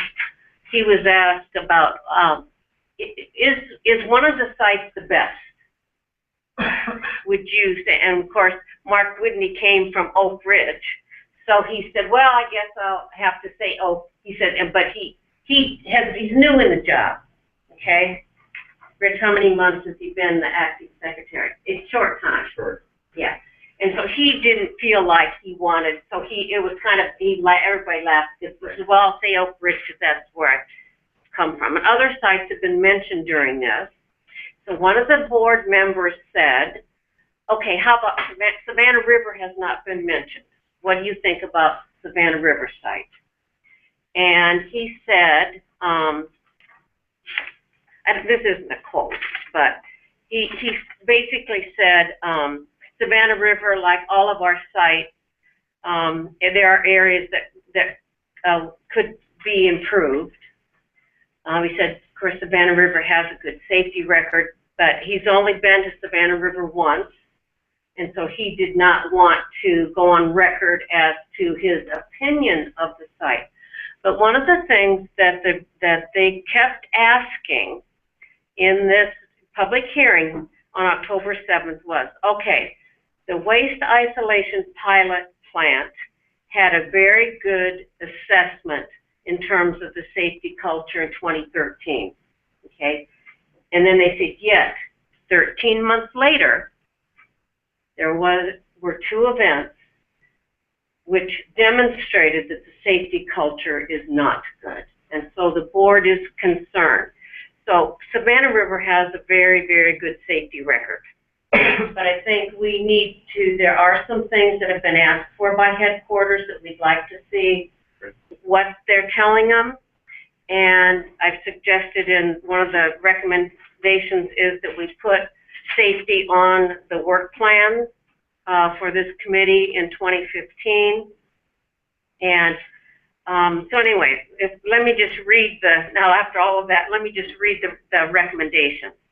The Savannah River Site Citizen Advisory Board recommends that the Department of Energy, 1, give a presentation or verbal update to the board about the Savannah River Site's report to headquarters on the status of maintenance activities and other judgments of need relative to the accident report on the waste isolation pilot project. A, this presentation or update should be given as soon as possible, but no later than the Strategic and Legacy Management Committee in December 2014. 2, give a presentation or verbal update to the board about the briefing to the Defense Nuclear Facility Safety Board in response to their May 16, 2014 letter. A, this presentation or update should be given as soon as possible, but no later than the Strategic and Legacy Management Committee meeting in December 2014. They had to give this briefing. They already had to give this briefing in July. 3, give a presentation to the board with details on how the Defense Nuclear Safety Board Recommendation 2014-1, Emergency Preparedness and Response, is targeting issues relevant to the Savannah River site and how the site is preparing to respond to the recommendation. This presentation should be provided at the January 15th board meeting with updates later as appropriate. And 5, add safety and emergency preparedness topics to the annual work plan of the Strategic and Legacy Management Committee for 2015 and thereafter. Very thorough, very complete. What is the report that we're waiting 60 days from Patrick to give us a heads up on before we do a recommendation? Was this the safety? This was the response to the letter? Yeah. Yeah. The letter. Which one is? Okay, if we look on here, this is the letter. On May 16th, the board sent a letter expressing shortcomings in the safe performance of work areas across the Savannah River site. It says particular areas of concern include the implementation of worker and facility safety control, the conduct of maintenance and hazardous energy control. Complicating the situation has been the persistently high backlog of corrective maintenance, increased downtime of processing facilities due to equipment issues, multiple errors in engineering and nuclear safety documents, and weaknesses in the safety program. And then they requested a briefing within 60 days. So that would have been in July that they had to do their briefing. But we haven't heard a word. No, we have not. And we had asked at one of the meetings in the, I don't know if it was June, I don't know which meeting, but you had asked if we could, we wouldn't do a recommendation, but we wanted to hear what the briefing, and we've not gotten any briefing on that. Can we get to Pat and ask him what the status of that is and when we can see it? We can ask Pat. Let's ask him. Let's start that off out. One addition that I would kind of like to consider, but we can toss it around, is I want to find out the name of this plan that Mark Whitney has asked for. And I can go back and rewind and get the actual name of it. I'm not sure he gave the actual, I don't think he gave the actual title, but you can find out for us what that plan is that Mark Whitney asked for. It's like a safety culture improvement plan or continuous improvement plan or something like that. And we will look that up for you. We will contact Sandra Wade, so you Okay. will know of that report. And that will, look at the public hearing, October 7th, and make sure you get the right one for you. I also have listed as a follow-up the status of the maintenance report, because we did submit that. Okay. So we'll Outdoor cab, Clint, Maryland's obviously done extensive research to be able to prepare this recommendation. Understanding your train of thought, I personally don't see any reason to revise this recommendation at the committee level, because if I'm interpreting the recommendation properly, we're asking, through this recommendation that the SRS provide a verbal update, or a presentation. So they may be very well prepared to do this. So I, for one, don't see the need to try to handle it through the committee. I mean, the way to handle this would be, in fact, the recommendation. Just present it as is and look for a response from DOE. I don't see any objectionable. I don't see where DOE would object to this. It's the response may be, well, we're handling this, but until you know what they're doing, we're asking the question. We're expecting them to respond. And Carolyn, correct me if I'm wrong. I mean, you're as the chairman of the CAB, you hear presentations that not the rest of the committee doesn't necessarily hear. So it kind of cues you into the shortcomings and the strengths of the DOE EM project, if you will. And so you picked up on something that really has not been fully we're lacking some information from DOE. Particularly outside SRS, of course. Well, another thing that Secretary Moniz talked about is that they have instituted a safety culture training for the top leaders at the top leadership at the Department of Energy, and that has already taken place. Is that right? That is correct. Okay. I don't know how many they talked. I mean, he threw out a number of how many top level managers have that training, but I don't know what it is. But I assume that people from Savannah River site participate. Yes, this is Angela Adams, DOE. The training is safety, culture, work environment. But So we have had training. The training was instituted and spread out across the complex from DOE headquarters. So we have had that training in place. But outdoor cab, Maryland, that's like you've formalized a way for the DOE to present that to the CAB with this recommendation. Am I correct in saying that? Yes. And I think that's good. Rather than using the committee this committee to kind of get it drips and drabs, we adopted this recommendation as you structured it, and all the CAB would get a formal presentation about what DOE is doing at SRS for safety. I'm trying to summarize it quickly, but I think that's how I interpret it. Is that fair to say? Okay. You said present it full board? Well, that's it's up to this committee. Yeah. Do we, I'm saying as a committee member, I'm okay with this recommendation. The committee members have other input. Well, what do you think, James? What's your input? I think so. You're comfortable with this one? As it stands, I didn't really have any change. Harold? I concur with Bob. Just let the recommendation move forward to the full board. The combined committee will look at it and add to it, and wait for DOE to respond to the recommendation. Okay, thank you, Harold. Okay, I'll go on, but what I'd like to do, pardon me? Go ahead, Lebo. I have a question. I've been sitting here at this meeting, and we talked about the historical preservation update, okay? And then we talked about the biomass facility, okay?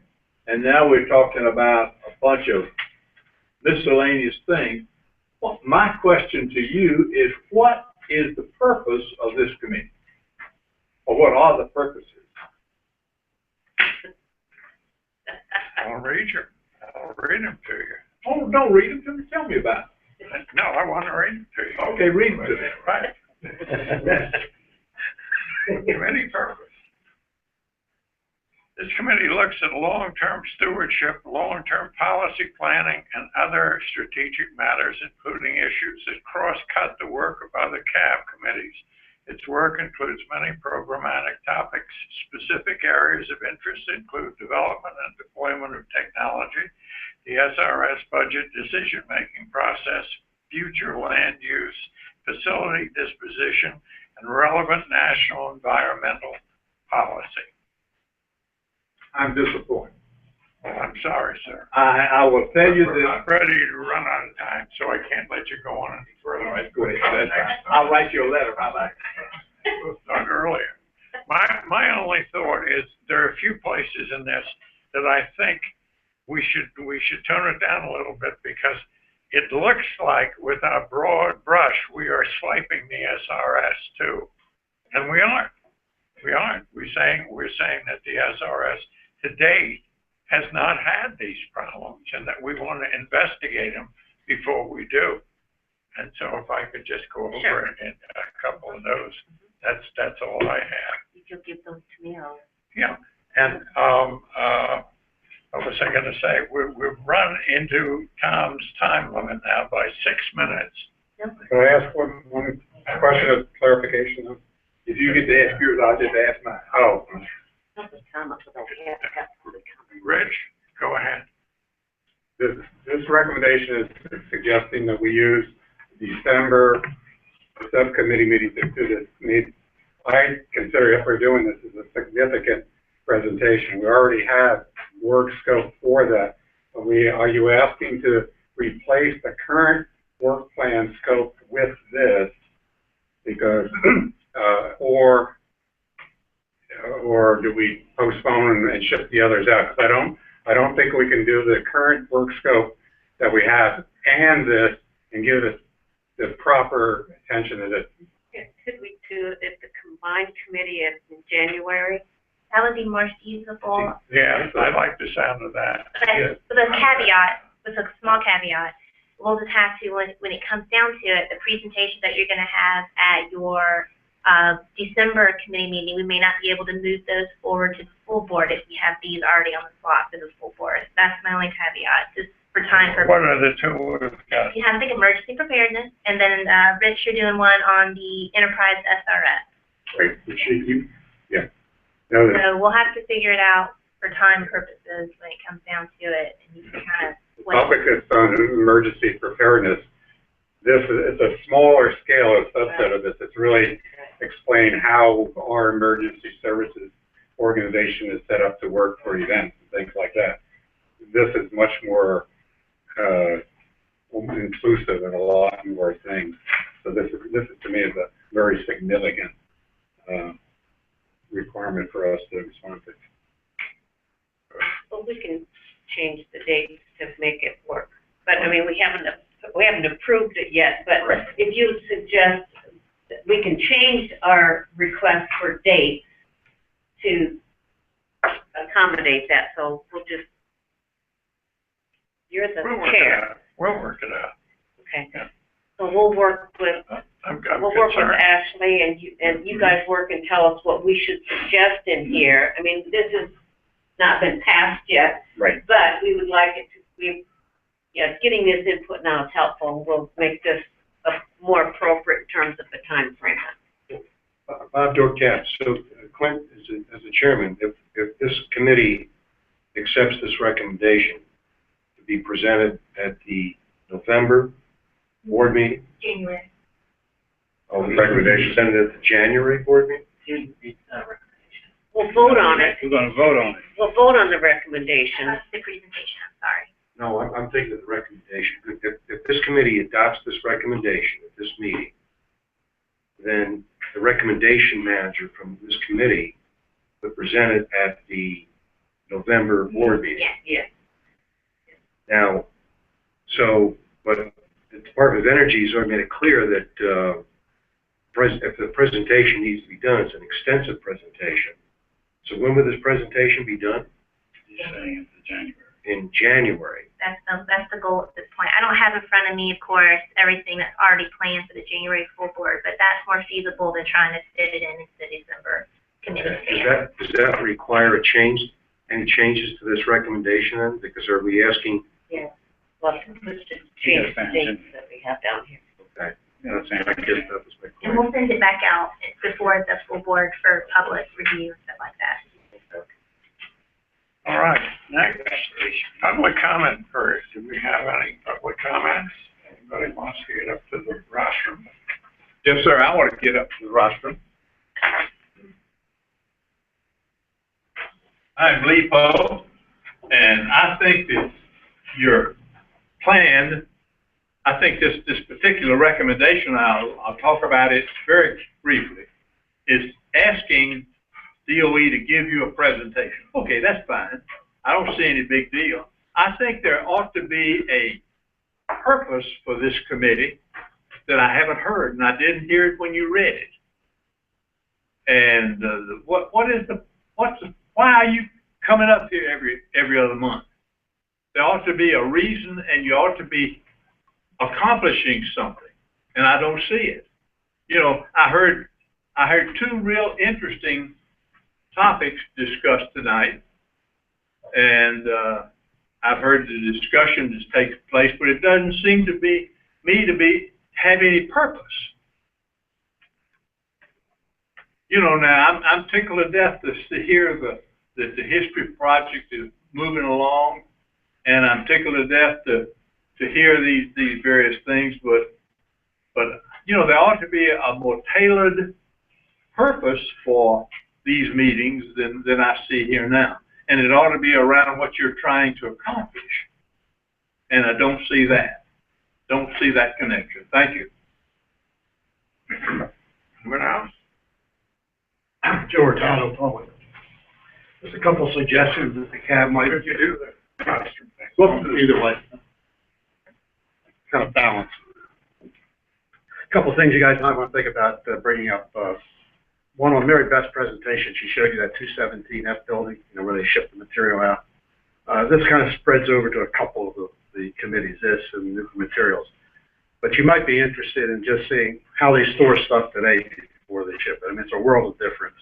And you've had some presentations on this in K area and subject to some security restrictions you have on it, but you might be interested in seeing how it's handled today rather than how it was handled back in 1955.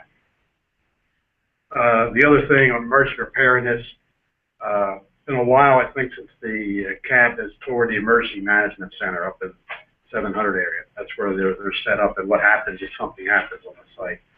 And sometime early next year, when the new CAB members come in, you might want to consider asking to get a tour of that. Just see how many people have seen it and how many haven't. And last but not least, the good news, any of you who don't live in Aiken, you may not be aware of this, but the Nuclear Regulatory Commission is looking at Yucca Mountain, and whatever team they've been looking at up till now, they've came to the conclusions basically that Yucca Mountain is safe and has no technical problems. So keep your optimism up. Yucca Mountain is not dead. That will be 2 more years. Well, it's really happening. Remember, Yucca Mountain was eliminated by stroke. Okay. Thank you. Just a couple of comments. First of all, I want to thank you for taking on the long-term planning of the safety culture at SRS. I think that is the perfect purpose for this committee, and I do find that. I think it makes a lot of sense when you have WIP that has gone with solid recommendations and good safety review, that just because you have a good safety review doesn't mean that it's not necessary for improvement. And then I actually think we should look at what WIP had as really good recommendations and where those pieces align at SRS, because they're a collective site, and it'd be really important to look at where those connections are.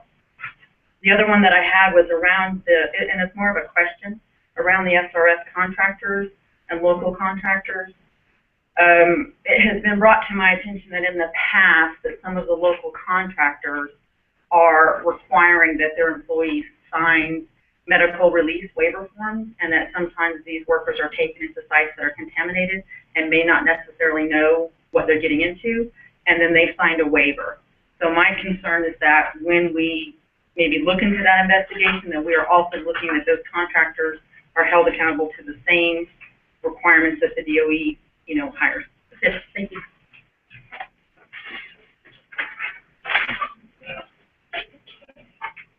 All right, I think that's it, right?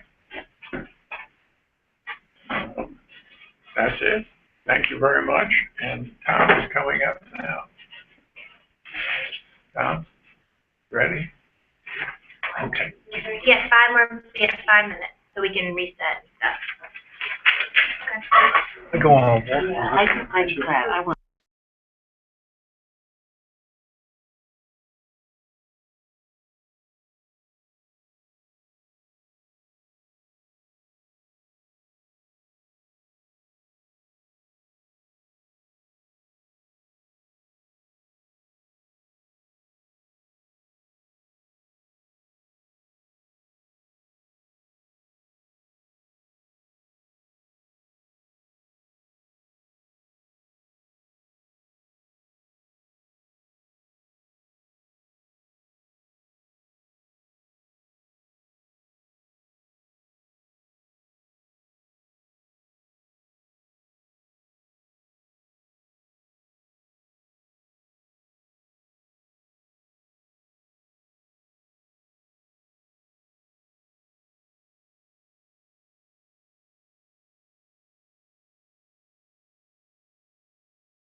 Bob.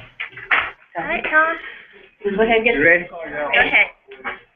Okay, I'll call the meeting to order. My name is Tom Barnes. I'm chairman of the committee, and I'd like to tell you who the other people are on the committee. Lewis Walters is vice chair, Louis Chavis, Eleanor Hobson, Larry Powell to my left, William Roden, Nina Spinelli, and Ed Sturkin. And I think we have a couple of three people online, Nina and Bill, Ed Sturkin, I believe. Is that correct, James? I got Bill Roden and Nina online right now. Okay, all right. The active link, she's on both passes. All right. Well, thank you all for attending.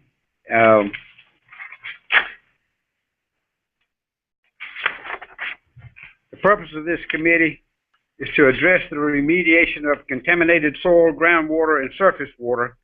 The committee deals with issues related to the Federal Facilities Agreement, risk management, assessment, the regulatory process, and other restoration. The committee also follows deactivation and decommissioning actions taken to reduce risk and costs following shutdown of excess industrial, radioactive, and nuclear facilities.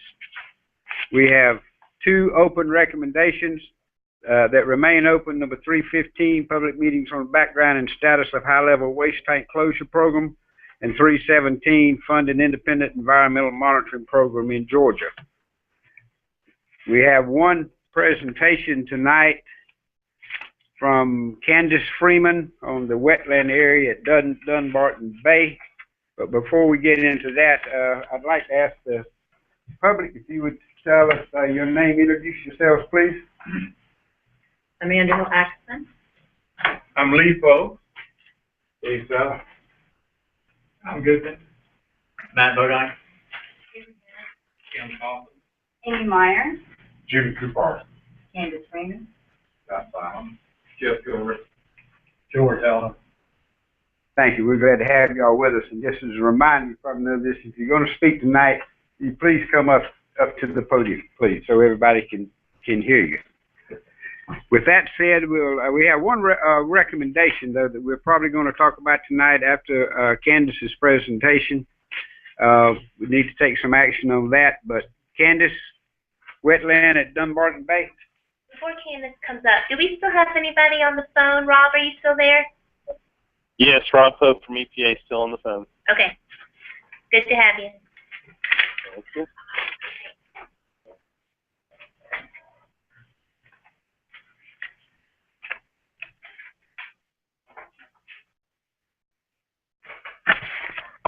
Susan Fulmer from DHEC, also online.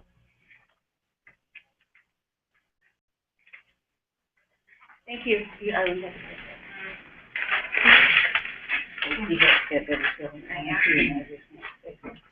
Good evening, everyone. My name is Candace Freeman. I'm a Deputy Federal Project Director here at the Department of Energy Savannah Riverside. I plan to talk to you today about the previous status of the wetland area at Dunbarton Bay that supports the Steel Creek Integrated Operable Unit. I also have with me a really strong member of my project team, Mr. Jim Cooper, who's with Savannah River Nuclear Solutions. And today we'll try to answer all of your questions or address any of your comments to the best of our ability. Our purpose here today is, like I said before, just to give you the status of the wetland area at Dunbarton Bay. That's fine. Committee, and this subject was on this committee's 2014 work plan. These are a few acronyms that I'll probably be referring to in the presentation. The IOU, the Integrated Operable Unit, a few other strong ones, the remedial action, the record of decisions, and of course, when you see this is a shorter version of the wetland area at Dunbarton Bay. Okay, we just want to sort of give you an example of where this area is located. It is in the wetland area, and it's really close to P area and the towards the north, and the Dunbarton Railroad Yard is sort of in between the two, and it's located near the southern portion of the site. and the Steel Creek IOU. This next slide shows the picture, actually a close-up of exactly where it is in relation to the P area off of the roof. This is the P area ash basin, and this is the Dunbarton Bay, which is also a Carolina Bay. And as you can see here, it's several bays within the vicinity of P area. And majority of the ash that we're going to be talking about here came from the historical activities that went on when P area ash basin was in operation between 1954 and 1991. Okay. Here you see the 1975 P area ash basin and Dunbarton Bay picture. And it's pretty much what happened is that during the time when P area ash basin was in operation, common practice was whenever the basin got full, that they would just use a backhoe and just scoop the ash out and actually put it alongside here. And we call those areas, and it just built up a big berm on the side, and it was just an earthen berm filled with soil and ash. And what happened is that also there is a natural drainage ditch here. And what was happening is that this wet ash and soil was just naturally flowing through this drainage ditch and actually going to a lower depression inside of the Dunbarton Bay. So that's where majority of the ash pretty much came from. It wasn't just something that was just an area that they just dumped ash. It was just naturally flowing through this drainage ditch from here on the southwest corner of P area ash basin into Dunbarton Bay. And like I said before, Dunbarton Bay, it is Carolina Bays on site. And the ash within this area range from 1 to 3 feet deep. This is a better depiction of exactly the extent of ash from the southwest corner of P area ash basin into Dunbarton Bay. Here, as you can see, further into the bay, that the red indicates the ash is at a depth of 3 feet. The darker orange is the ash is at a depth of 2 feet, and so on.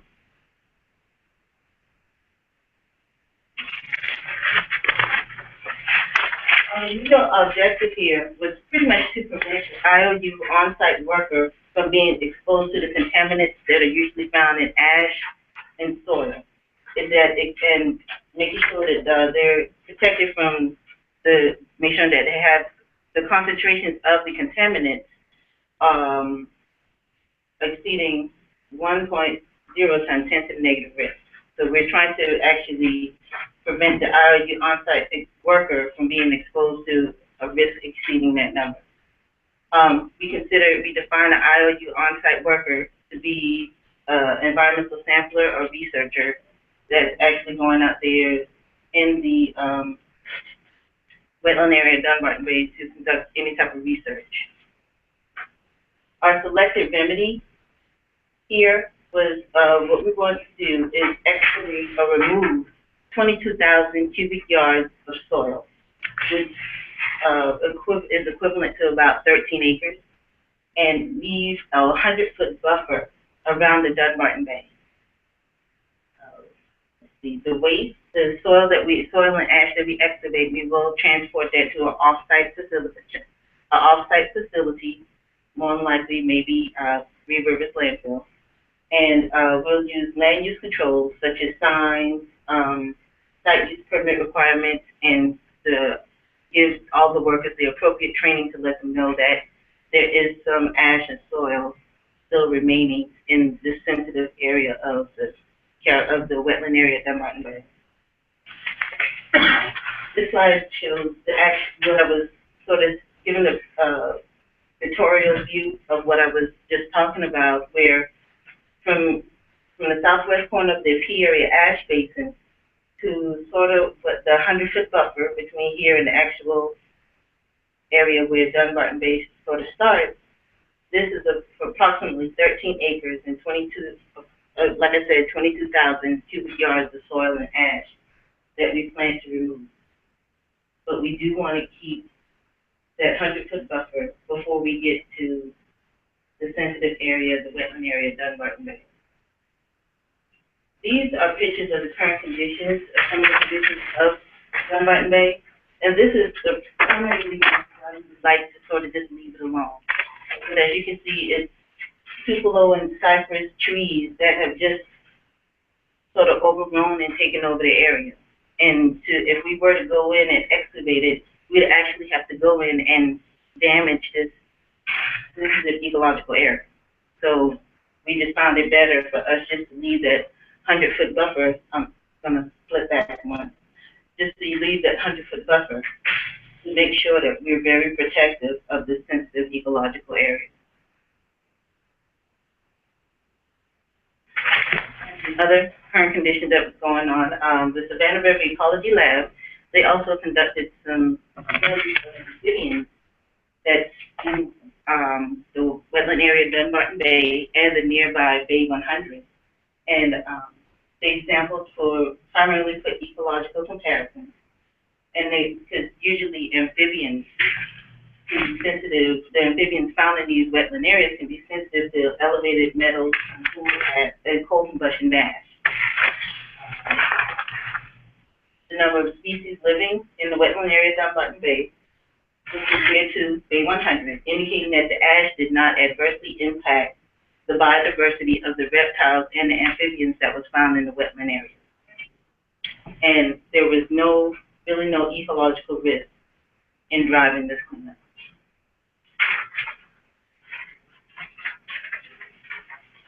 Okay, we submitted the statement of basis of proposed plan to the regulators, and everything was approved within May of 2013. We also are issuing the record of decision for the wetland area of Dunbarton Bay in August of 2015, and we plan to have a remedial action start in November of 2016. These dates have been pushed back for 2 years because indeed we really want to commit majority of our resources to the D area ash basin due to its proximity to the Savannah River and its size.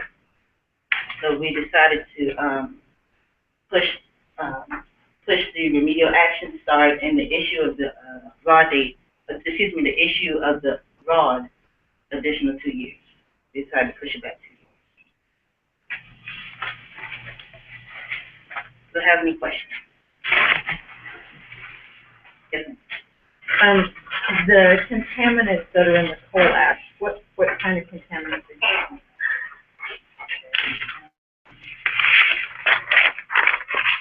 you? The defined constituents of concern were arsenic, potassium 40, cesium 137, radium 226. There were other contaminants, but they didn't trigger the human health. Okay, thank you. Marilyn Carson Cat. Which is this? Go back to slide. Slide 9, I guess. Good.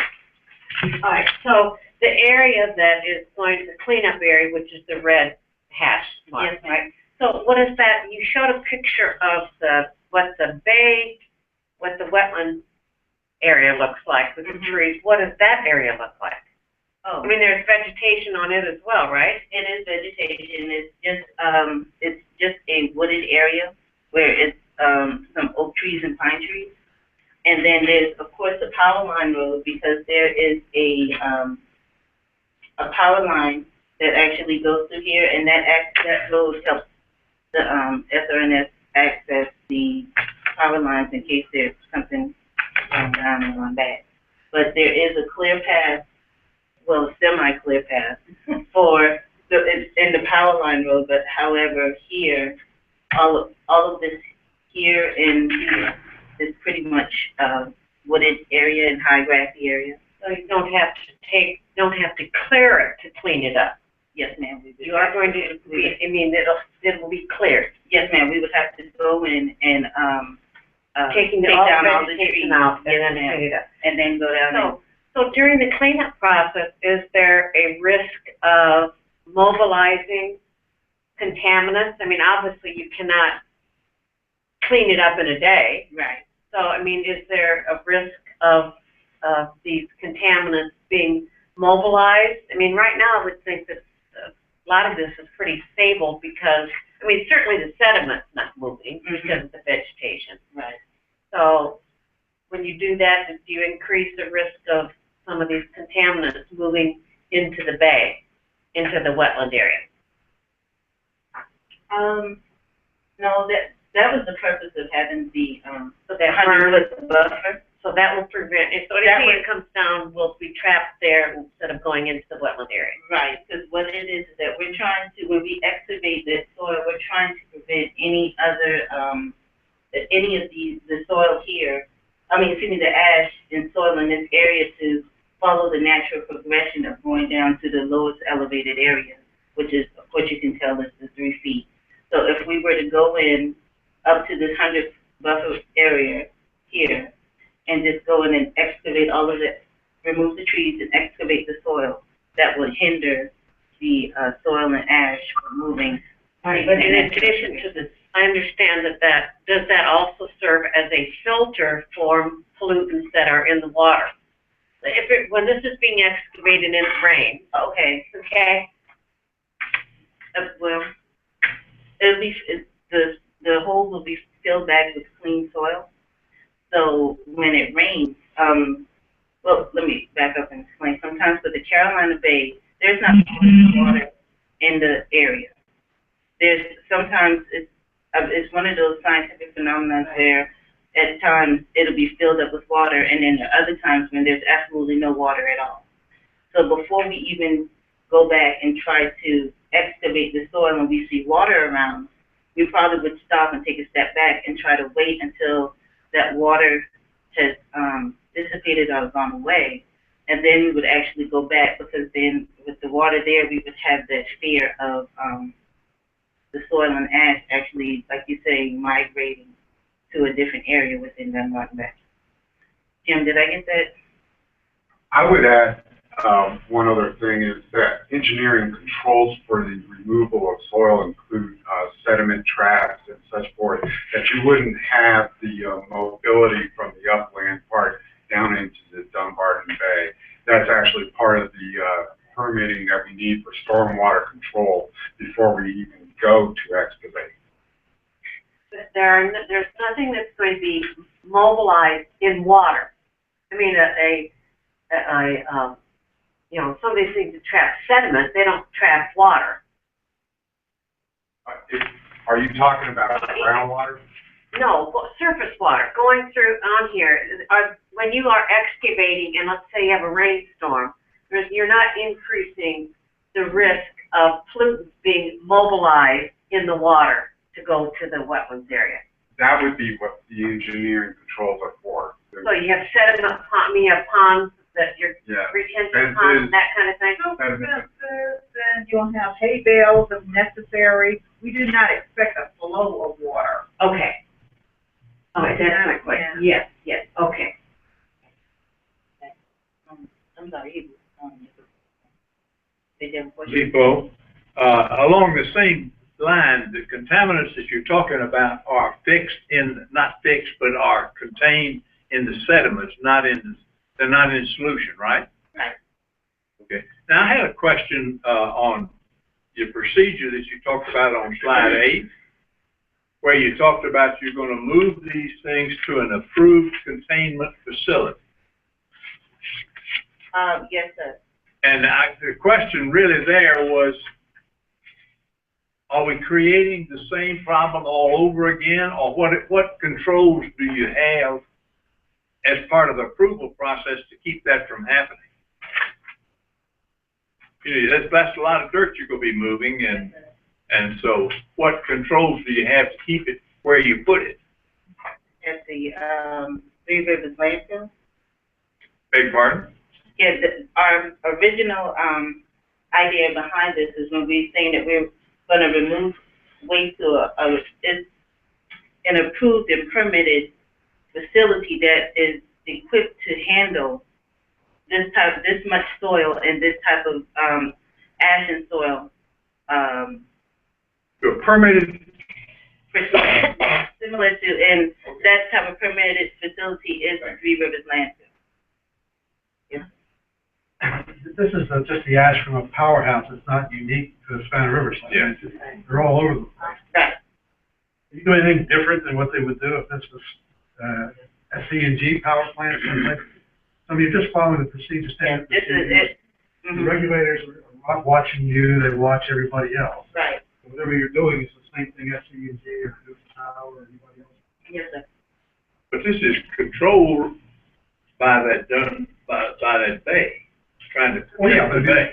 there's other places in the country that have similar situations. Yeah, yeah. You're right, Joe. The regulators are going to permit it, they permitted it, so sounds like it's a pretty good job. When you're saying that, you're saying nuclear power plant, Well, right? this has nothing to do with the fact that it's on the Savannah River site. It No. happens to be there. There's no nuclear Well, is concern. it a regular contaminant to have the cesium-137 and the other Yeah. coal ash power plant? Yeah. Okay, that was the question. Okay. There's more radionuclides coming out of coal plants than out of nuclear. Oh, good to know. So if I understood what you were saying, that the Dunbar area is not necessarily a pond or always wet. Right. There are times that it is. Yeah. Does this pond or bay or whatever have, because obviously the issue was the drainage, right? You're up, it applied, it drained onto here, and when this thing flows up, my concern is if it's evaporating, is anybody monitoring what's being evaporated? And if it's not evaporating, is anybody monitoring what's coming? Where is it draining? Where is this draining to? Okay. So to backtrack on here, this is, like I said, this is a 1975 Right.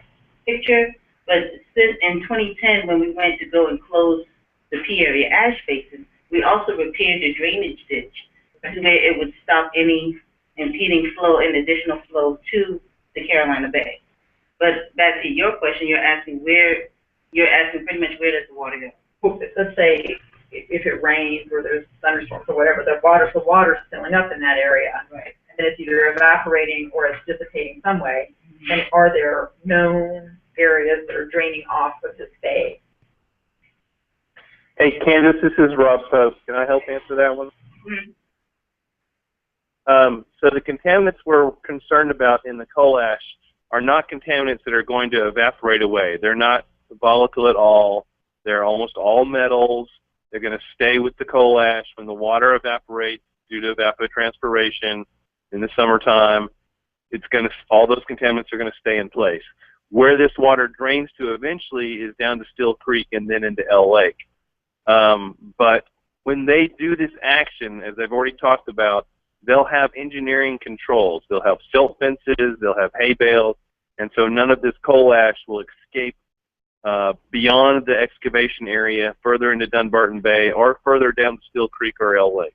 That's the plan. They'll put together a whole design that both EPA and South Carolina DHEC will review and comment on, and we'll get that design so none of this will ever escape from the work they're doing. And so we don't really have any concerns about the contaminants going any further once the excavation work starts and once it's finished. Does that help a little? Thank you. Larry Powell, Cab. Go back to number 7, please. The largest area there that's in the bay will not be cleaned up.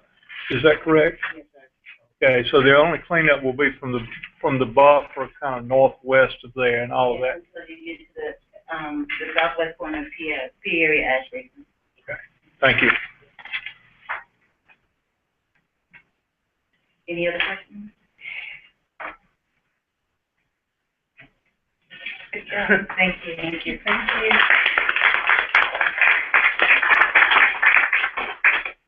Thank you, Candace. Okay, we have one draft recommendation we need to discuss. I think all of you have a copy of it.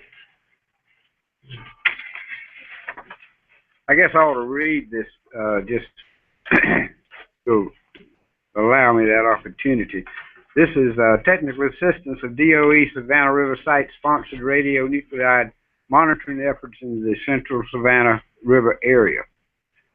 The little background, in response to Recommendation 317, fund an independent environmental monitoring program in Georgia adopted by the Savannah River Citizens Advisory Board on January 17, 2014. The Department of Energy asked the Savannah River Ecology Lab to 1. Provide the Department of Energy with a recommendation on whether there is fact-based evidence to support the request for conducting additional radiological environmental monitoring in Georgia by the state of Georgia or SRS, and based on the results of this recommendation. Provide the Department of Energy with a recommendation on the potential options that could be undertaken by the Department of Energy to address the concerns of the Citizens Advisory Board and the citizens of Georgia in regard to this issue. The technical assessment of DOE Savannah River Site sponsored radionuclide monitoring efforts in the central Savannah River area report was summarized by Dr. Olin E. Rhodes, Jr. at the CAB September 23, 2014 meeting, and the full report is available online. The report states that the existing monitoring programs for radionuclides transfer into Georgia are sufficient to provide timely and accurate data for Georgia citizens, but goes on to say that there are several areas in which the monitoring programs could be improved, either to provide more appropriate and comprehensive special coverage, or to provide a greater degree of validation than currently exists. The methodologies used by the Department of Energy and the South Carolina Department of Health and Environmental Control for dose calculations are consistent and indicate that the expected doses to potential individuals are well below the 100 milligram year total set by the Department of Energy. The information provided to the citizens in Georgia and South Carolina is largely technical in nature and assumes they have the ability to interpret the data and draw conclusions regarding risk. Comments. The report recommends specific actions that the Department of Energy should take or at least consider to improve areas of the monitoring program and to improve communications through public outreach. At this time, the reaction of the Department of Energy to the recommendations contained in the report is unknown. Further, some of the recommendations would require action by the Department of Energy in the future if environmental data change. For example, the report states that additional sampling warranted only if significant increases in atmospheric deposition or groundwater or surface water transport of radionuclides detected. Recommendations. 1. Give a presentation to the Facilities Disposition and Site Remediation Committee that describes the Department of Energy's actions that are planned or being implemented to meet the recommendations and the technical assistance of DOE Savannah River Site-sponsored radionuclide monitoring efforts in the Central Savannah River Area Report. Provide opportunities for the public to help implement the 4 actions suggested in the report to educate the public about radiological health issues. A. The first opportunity should be provided at the Citizens Advisory Board Combined Committee meeting in December 2014 or at the first meeting in 2015. The Citizens Advisory Board should be asked to identify local community leaders who would work with the Department of Energy to implement the 4 actions referenced above. The members of the public who have expressed concern about radiological impacts from the Savannah River site should be identified and invited to participate in the development of a strategy to educate the public about radiological health risk. 3. Add a topic to the annual work plan of the Facilities Disposition and Site Remediation Committee for 2015, and thereafter that reviews the recommendations in the report and any new actions that the department has taken in response to them. 4. Explore the possibility of establishing a task force to assist with public education on radiological health risks as allowed under Section 6.2 of the Citizen Advisory Board Standard Operating Procedures. And 5, make copies of the report available to the public at the Citizens Advisory Board's meeting in January 2015. This is the proposed recommendation. Now we open it up for discussion from any committee members, online or wherever. Harold Simon, Kaz. Harold. On the first page where it says the report states that, it's just the editorial comment, and it says Georgia, is it Georgia? Yeah, sure it is. Yeah, transferring, that's supposed to be Georgia, I'm sure. Instead of George. George. On the second page, recommendation number 2, A, it says a combined committee meeting in December 2014. That should be November. Should be what? Yeah, the first one should be November. That's because December isn't the combined committee, that's the. Right. November, okay. That's right.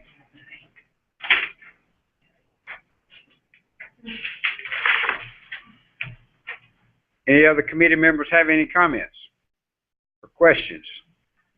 Anybody online have any? I have a question.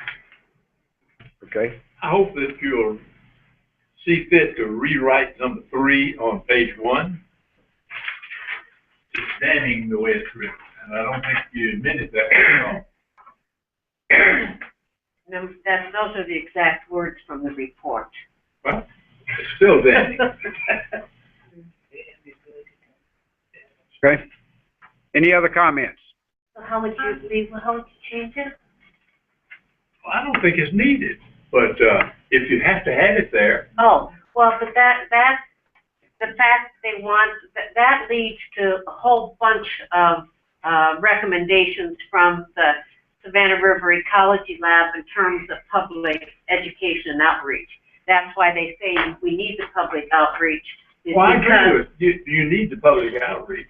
But that's why they're saying why we need it is because the existing reports are very technical in nature and people don't understand them. But what it sounds like is the public doesn't understand it. Well, I can't help it. That's what the Ecology Lab says. They made the same problem I'm trying to keep you all from doing. People aren't going to recognize that. They're going to see this coming from the CAB. CAB says that the public is. We should put it in quotes. Yeah. Or you could put the statement to the fact that these 3 items were taken from the report. The report of Yes. Okay, let's put it in. May I make a comment about your timing? Yeah, I knew you would, yeah.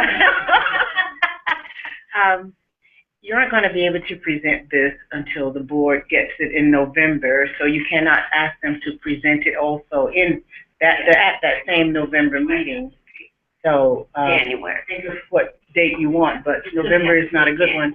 And, January might be a good time, but that's your new member, that's usually not a meeting that you have had a chance to do much, to prepare for, because it's that work plan meeting, first meeting after your work plan, you're getting your committee members together. That's not a good work meeting, but,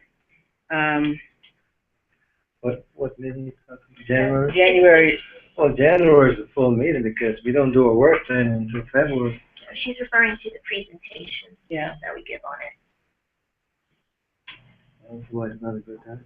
Well, you can leave it at any date you want. I'm trying to make it so that they can have time to respond, but if you put it there, the most they'll do is say, we don't have time to respond right now. Yeah, well, very often we put dates in and they always, we have to work it out anyway. So we have to we have to suggest something. So. That's all I'm suggesting is that let's make it a reasonable date for all concerned. Yeah, we can't say December 20th. You and them, and DOE. Okay. We'll work with y'all on that. Okay. Any other comments? So if we feel like the report maybe missed a particular pathway, or we have a concern about the report itself not being thorough enough, and specifically when, like page 13 of the report, they talk about,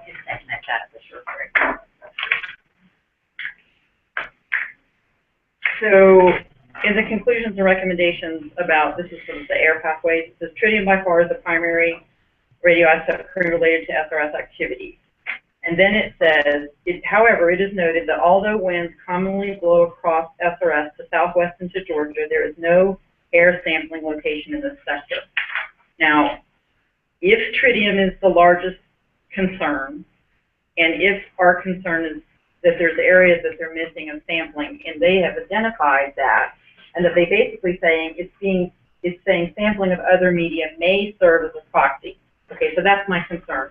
You have this concentration coming over. You have it coming into this common area, and they haven't designated in the past as being in an area. And my question is, well, why, if it's a common area and tritium is the concern, why isn't that location there? And then why don't they make recommendations about that particular location? Because they've made recommendations on page 36 about adding extra testing for edible wild plants and stuff. Yeah. So my question is, why not add a sampling location in that particular area that they have noted? Not only is it high winds or high crosspaths. And the reason that I'm asking that is because the other thing that I consider an issue that may not be taken into account the way SRS does environmental monitoring is where the water is being consumed and being intaked by the reactors. Okay, those water that's going into those reactors is released into the air. So at some point, I don't know at what point the responsibility for the water ends. If you've put contaminants into the water from the site, and then the facility across the river takes those, sucks it in, heats it up, and pumps it out into the air, and the air is not being monitored on Georgia because it's not their responsibility, who is monitoring that? That's not happening. And so my question is about exposure pathway, and why that's not identified. Is that condition non-player? I don't know. My you're not question gonna is, where does the take the responsibility? reactors that aren't running now, but okay, even if they were running. Oh, they're running. No. No. We do not have any active reactors. That's not what Plant Vogel. Plant Vogel, we are not responsible for. That was actually what I just said. And where does the responsibility end that for the water? question needs to be addressed to Plant Vogel. Well, not actually, because the contaminants are from the site, and where those contaminants end up is your responsibility. And if they end up in an intake contaminants from the site get involved. through the river, The river's going down, not up. well, where the intake is, The intake is above. and that was the question: is the intake above, but where the new reactors are, and they're going to be using groundwater. It's still above, way above now. The new reactor's way above. Unless I don't know where they are, and I think I do know where they're putting them. Okay. But the new reactors that they're anticipating are going to need ground well water. And so my question then is the same thing. At what point does it end responsibility from the Savannah River site and become responsibility of who's ever using it? So because if the contaminants are coming up under the river and you're not monitoring on the Georgia side, and that's like there are people living off the well water there, so that's not being monitored. Certain sites are, I'm not saying that. But then it comes up and the reactor's going to use that well water. At what point is it ending Savannah River site's responsibility and start being Plant Vogel's responsibility? And regardless of that, who's monitoring it for the community? So that's my question. And then the other concern. We have a. Yeah, I'm Amy Meyer for S&LM. Vogel monitors the Savannah River. We monitor the Savannah River. Mm-hmm. I don't know specifics about their permit, but they have to monitor their discharge water before they discharge it into the Savannah River. Into the river, but into the air as well, when they release it through the state. Okay, I'm sure. But as far as the air monitoring that we do, we use modeling through SRS that monitors and estimates on every sector. And we include that in the environmental monitoring report. Okay, so on page 13, they say, okay, they say, SREL, yes, say that there is no air sampling at this sector where winds commonly blow across SRS southwest into Georgia. So if they're noting it in their conclusions and concerns, they're not making recommendations to put anything there. We have one in D area on site, which covers the estimating for those areas, which Okay. is the southwest area. Okay. Okay. So when you have those people explain what that means to the public. Okay. And then the only other question that I had was, so on page 32, they talk about the analysis of what's going into the river. I'm sorry, into the fish. Who is that? The people who did the report. This report? No, the report about whether or not it's important to do monitoring. That's the lab. Okay, but DOE, is it DOE report? Well, I think it is. But Okay, all right, go ahead. I just wondered who they were. Savannah River Ecology Lab. Okay. Yeah. So they're reporting, higher values in the fish, and they believe that it's, the fishing guides for Georgia and the fishing guides for South Carolina do not mention at all anything about the radioisotopes and the contamination from the site into the river. They only mention mercury. And they mention and this report says that mercury, the risks associated with mercury should take care of that. If you only eat one fish, I think it is really unconscionable not to have the actual fact that you have cesium and tritium and strontium when you talk about fish, particularly in this area, because the reality of the people living in the community and many people who live along that river is they far exceed the amount of fish consumed. And they may be willing to risk mercury, and they may be willing to risk, but when you have mercury and you have strontium and you have cesium, I think it is unconscionable that neither state has that mentioned in the fishing guides themselves, because I do think that is critical information for somebody to assess if they're going to eat the fish out of the river. Because also it's not about the fish are sustaining certain families live off of the fish in the community, and that data just needs to be there. And what it is it's a lack of transparency, and it builds a lack of distrust in the community as well because it's not there. So again, always sort of this lack of transparency, trying to get information out. So that would be my last comment. Thank you. Thank you for hearing me. Thank you. Okay, any other comments? Okay, then we'll take this into consideration and work with staff to get this on the November agenda. I'm sorry. This recommendation. For our Move board to- meeting. Yeah. Who do you want to have as manager? Well, just I need a recommendations manager. Does anybody either here or online that want to volunteer to be the recommendations manager? Okay. I guess I'll handle it then. Good job. All right. I think that does it. Anything else from the public? Any other comments? Well, I did want to say, I don't think that it's the role of the CAB to, we cannot answer questions about what the Savannah River Ecology Lab did and to justify what they've said. I don't know what the mechanism would be for the public to make comments on the report. What would that be? It didn't go up for public comment. It was done in response to this.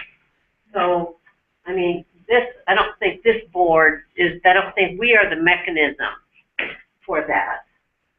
To go between what the public says about a report that the ecology lab did, right? I'm looking at Jerry to try to get some, do we have? For me, and the protocol for how someone can comment if they didn't have a public comment period, is that what we're asking? I'm not really. Her comments are about the report. I don't think it's the CAB's role to be a go-between on that. Do you, Jerry? No, I don't. I really don't think it's the CAB's role. And I think the only other thing we could do is to have it to be in writing to the department and ask them to respond. And it doesn't have to be formal. It can even be in the form of an email. It could be to the Office of External Affairs, because that's the office that interfaces with the public, and if not that they will have the answers, but they know how to coordinate for an answer. One of the questions, I mean, some of the questions are, I guess, you know, why didn't you use X? But another one could be just trying to, again, this is the problem with the public being able to understand certain technical stuff. That's fine, I understand. And I would say, going through a formal channel around something that's not going to be answered for 6 months, not that I'm saying that's how it is, I'm just saying. I'm not responding. It's a reported issue that is going to come to this organization, and the public is participating. It might be helpful to have a contact person, maybe one of the people who prepares the report, who's prepared to answer sort of the questions, because what ends up happening is it feels like we're not getting answers, and therefore it feels like the trust relationship's not being built. And so I think kind of moving forward, it would be very helpful to have either a person in place when we're talking about it to say, well, what about this and how about that? You know, those questions. You mean a person, pardon me for interrupting, you mean a person in place at this meeting? Well, or a person in place that we can contact, because one of the things that happens even with this and the full document is you have questions, but there's no way for people who, and believe me, not many people are doing that interested in stuff, but some are, to ask those questions that are the ones that you're the most concerned about. And when the community is looking at something about a water elevation and they don't understand it, I mean, you don't want to bog down the CAB meeting with that, because there's not even a place for that here. And so there's no way to really ask questions about what you're reading, because it is technical, it's very confusing. I have an engineering degree, and I'm asking questions. So I mean, it's different, and it's really different when you have a fear around something. You see some of these, you read cesium-137, you go to the hospital site and you read cesium-137, and you will freak out. And so it's like but there's nothing to take away that kind of fear, or like, no, these concentrations, or this is where it is. And so I think that would go a long way to helping people feel like there's an open conduit to get questions answered. That's all that I'm saying. Well, who authored this? They're all. A couple of things, Angela Adams, a couple of things. The report was not requested by the CAB. The department requested the element, the University of Georgia, to perform the report, to look at everything that we've been doing. They gathered information, they did interviews, they talked to folks before they wrote the report. We had Dr. Rose present the report at the last CAB meeting, and some of the recommendations are for us to look at how to relate information to the public in general. So that's one of the recommendations that you guys have written up for us to, of course, take into consideration. Dr. Rose asked us to take that into consideration, and that is something that we are looking at. So, other facets would be environmental justice meetings. I know that we've talked about the site plan, the annual site environmental, what is R stand for? Report.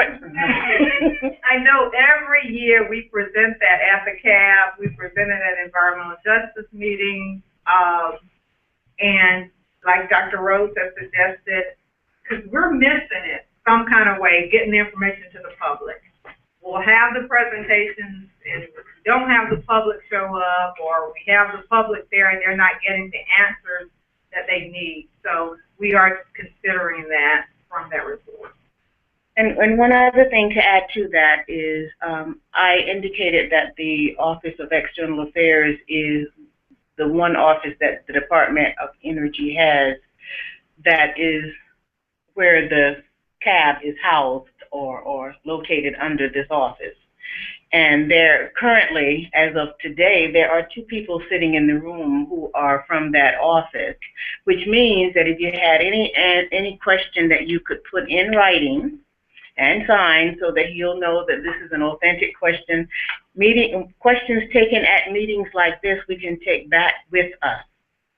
And it doesn't mean that you're going to get an answer tomorrow. I mean, normally people don't just drop everything and answer questions that we take in, but they will address them. And so this is Delisa Carico. Ms. Carico is going to be acting in my position when I retire at the end of the year. Hallelujah. And he will be very happy to take questions back, as I've always been. So that's one element that you have at these meetings. Angela just mentioned several when you're not at these meetings, but in other areas. So just keep that in mind. There's always a DOE person present at these meetings, and you can ask, and they're usually from that same office. There's Bill Taylor sometimes standing in the back. The two of us are here. He need not be here tonight, but there's usually one of us, and we do try to be here for those reasons, in case there's something we need to take back. Okay? Thank you. Thank you. Any committee members have any other comments or questions? If not, our next committee meeting is December 8th. Hope to see all of you again, and we stand adjourned. Thank you all very much. Hey.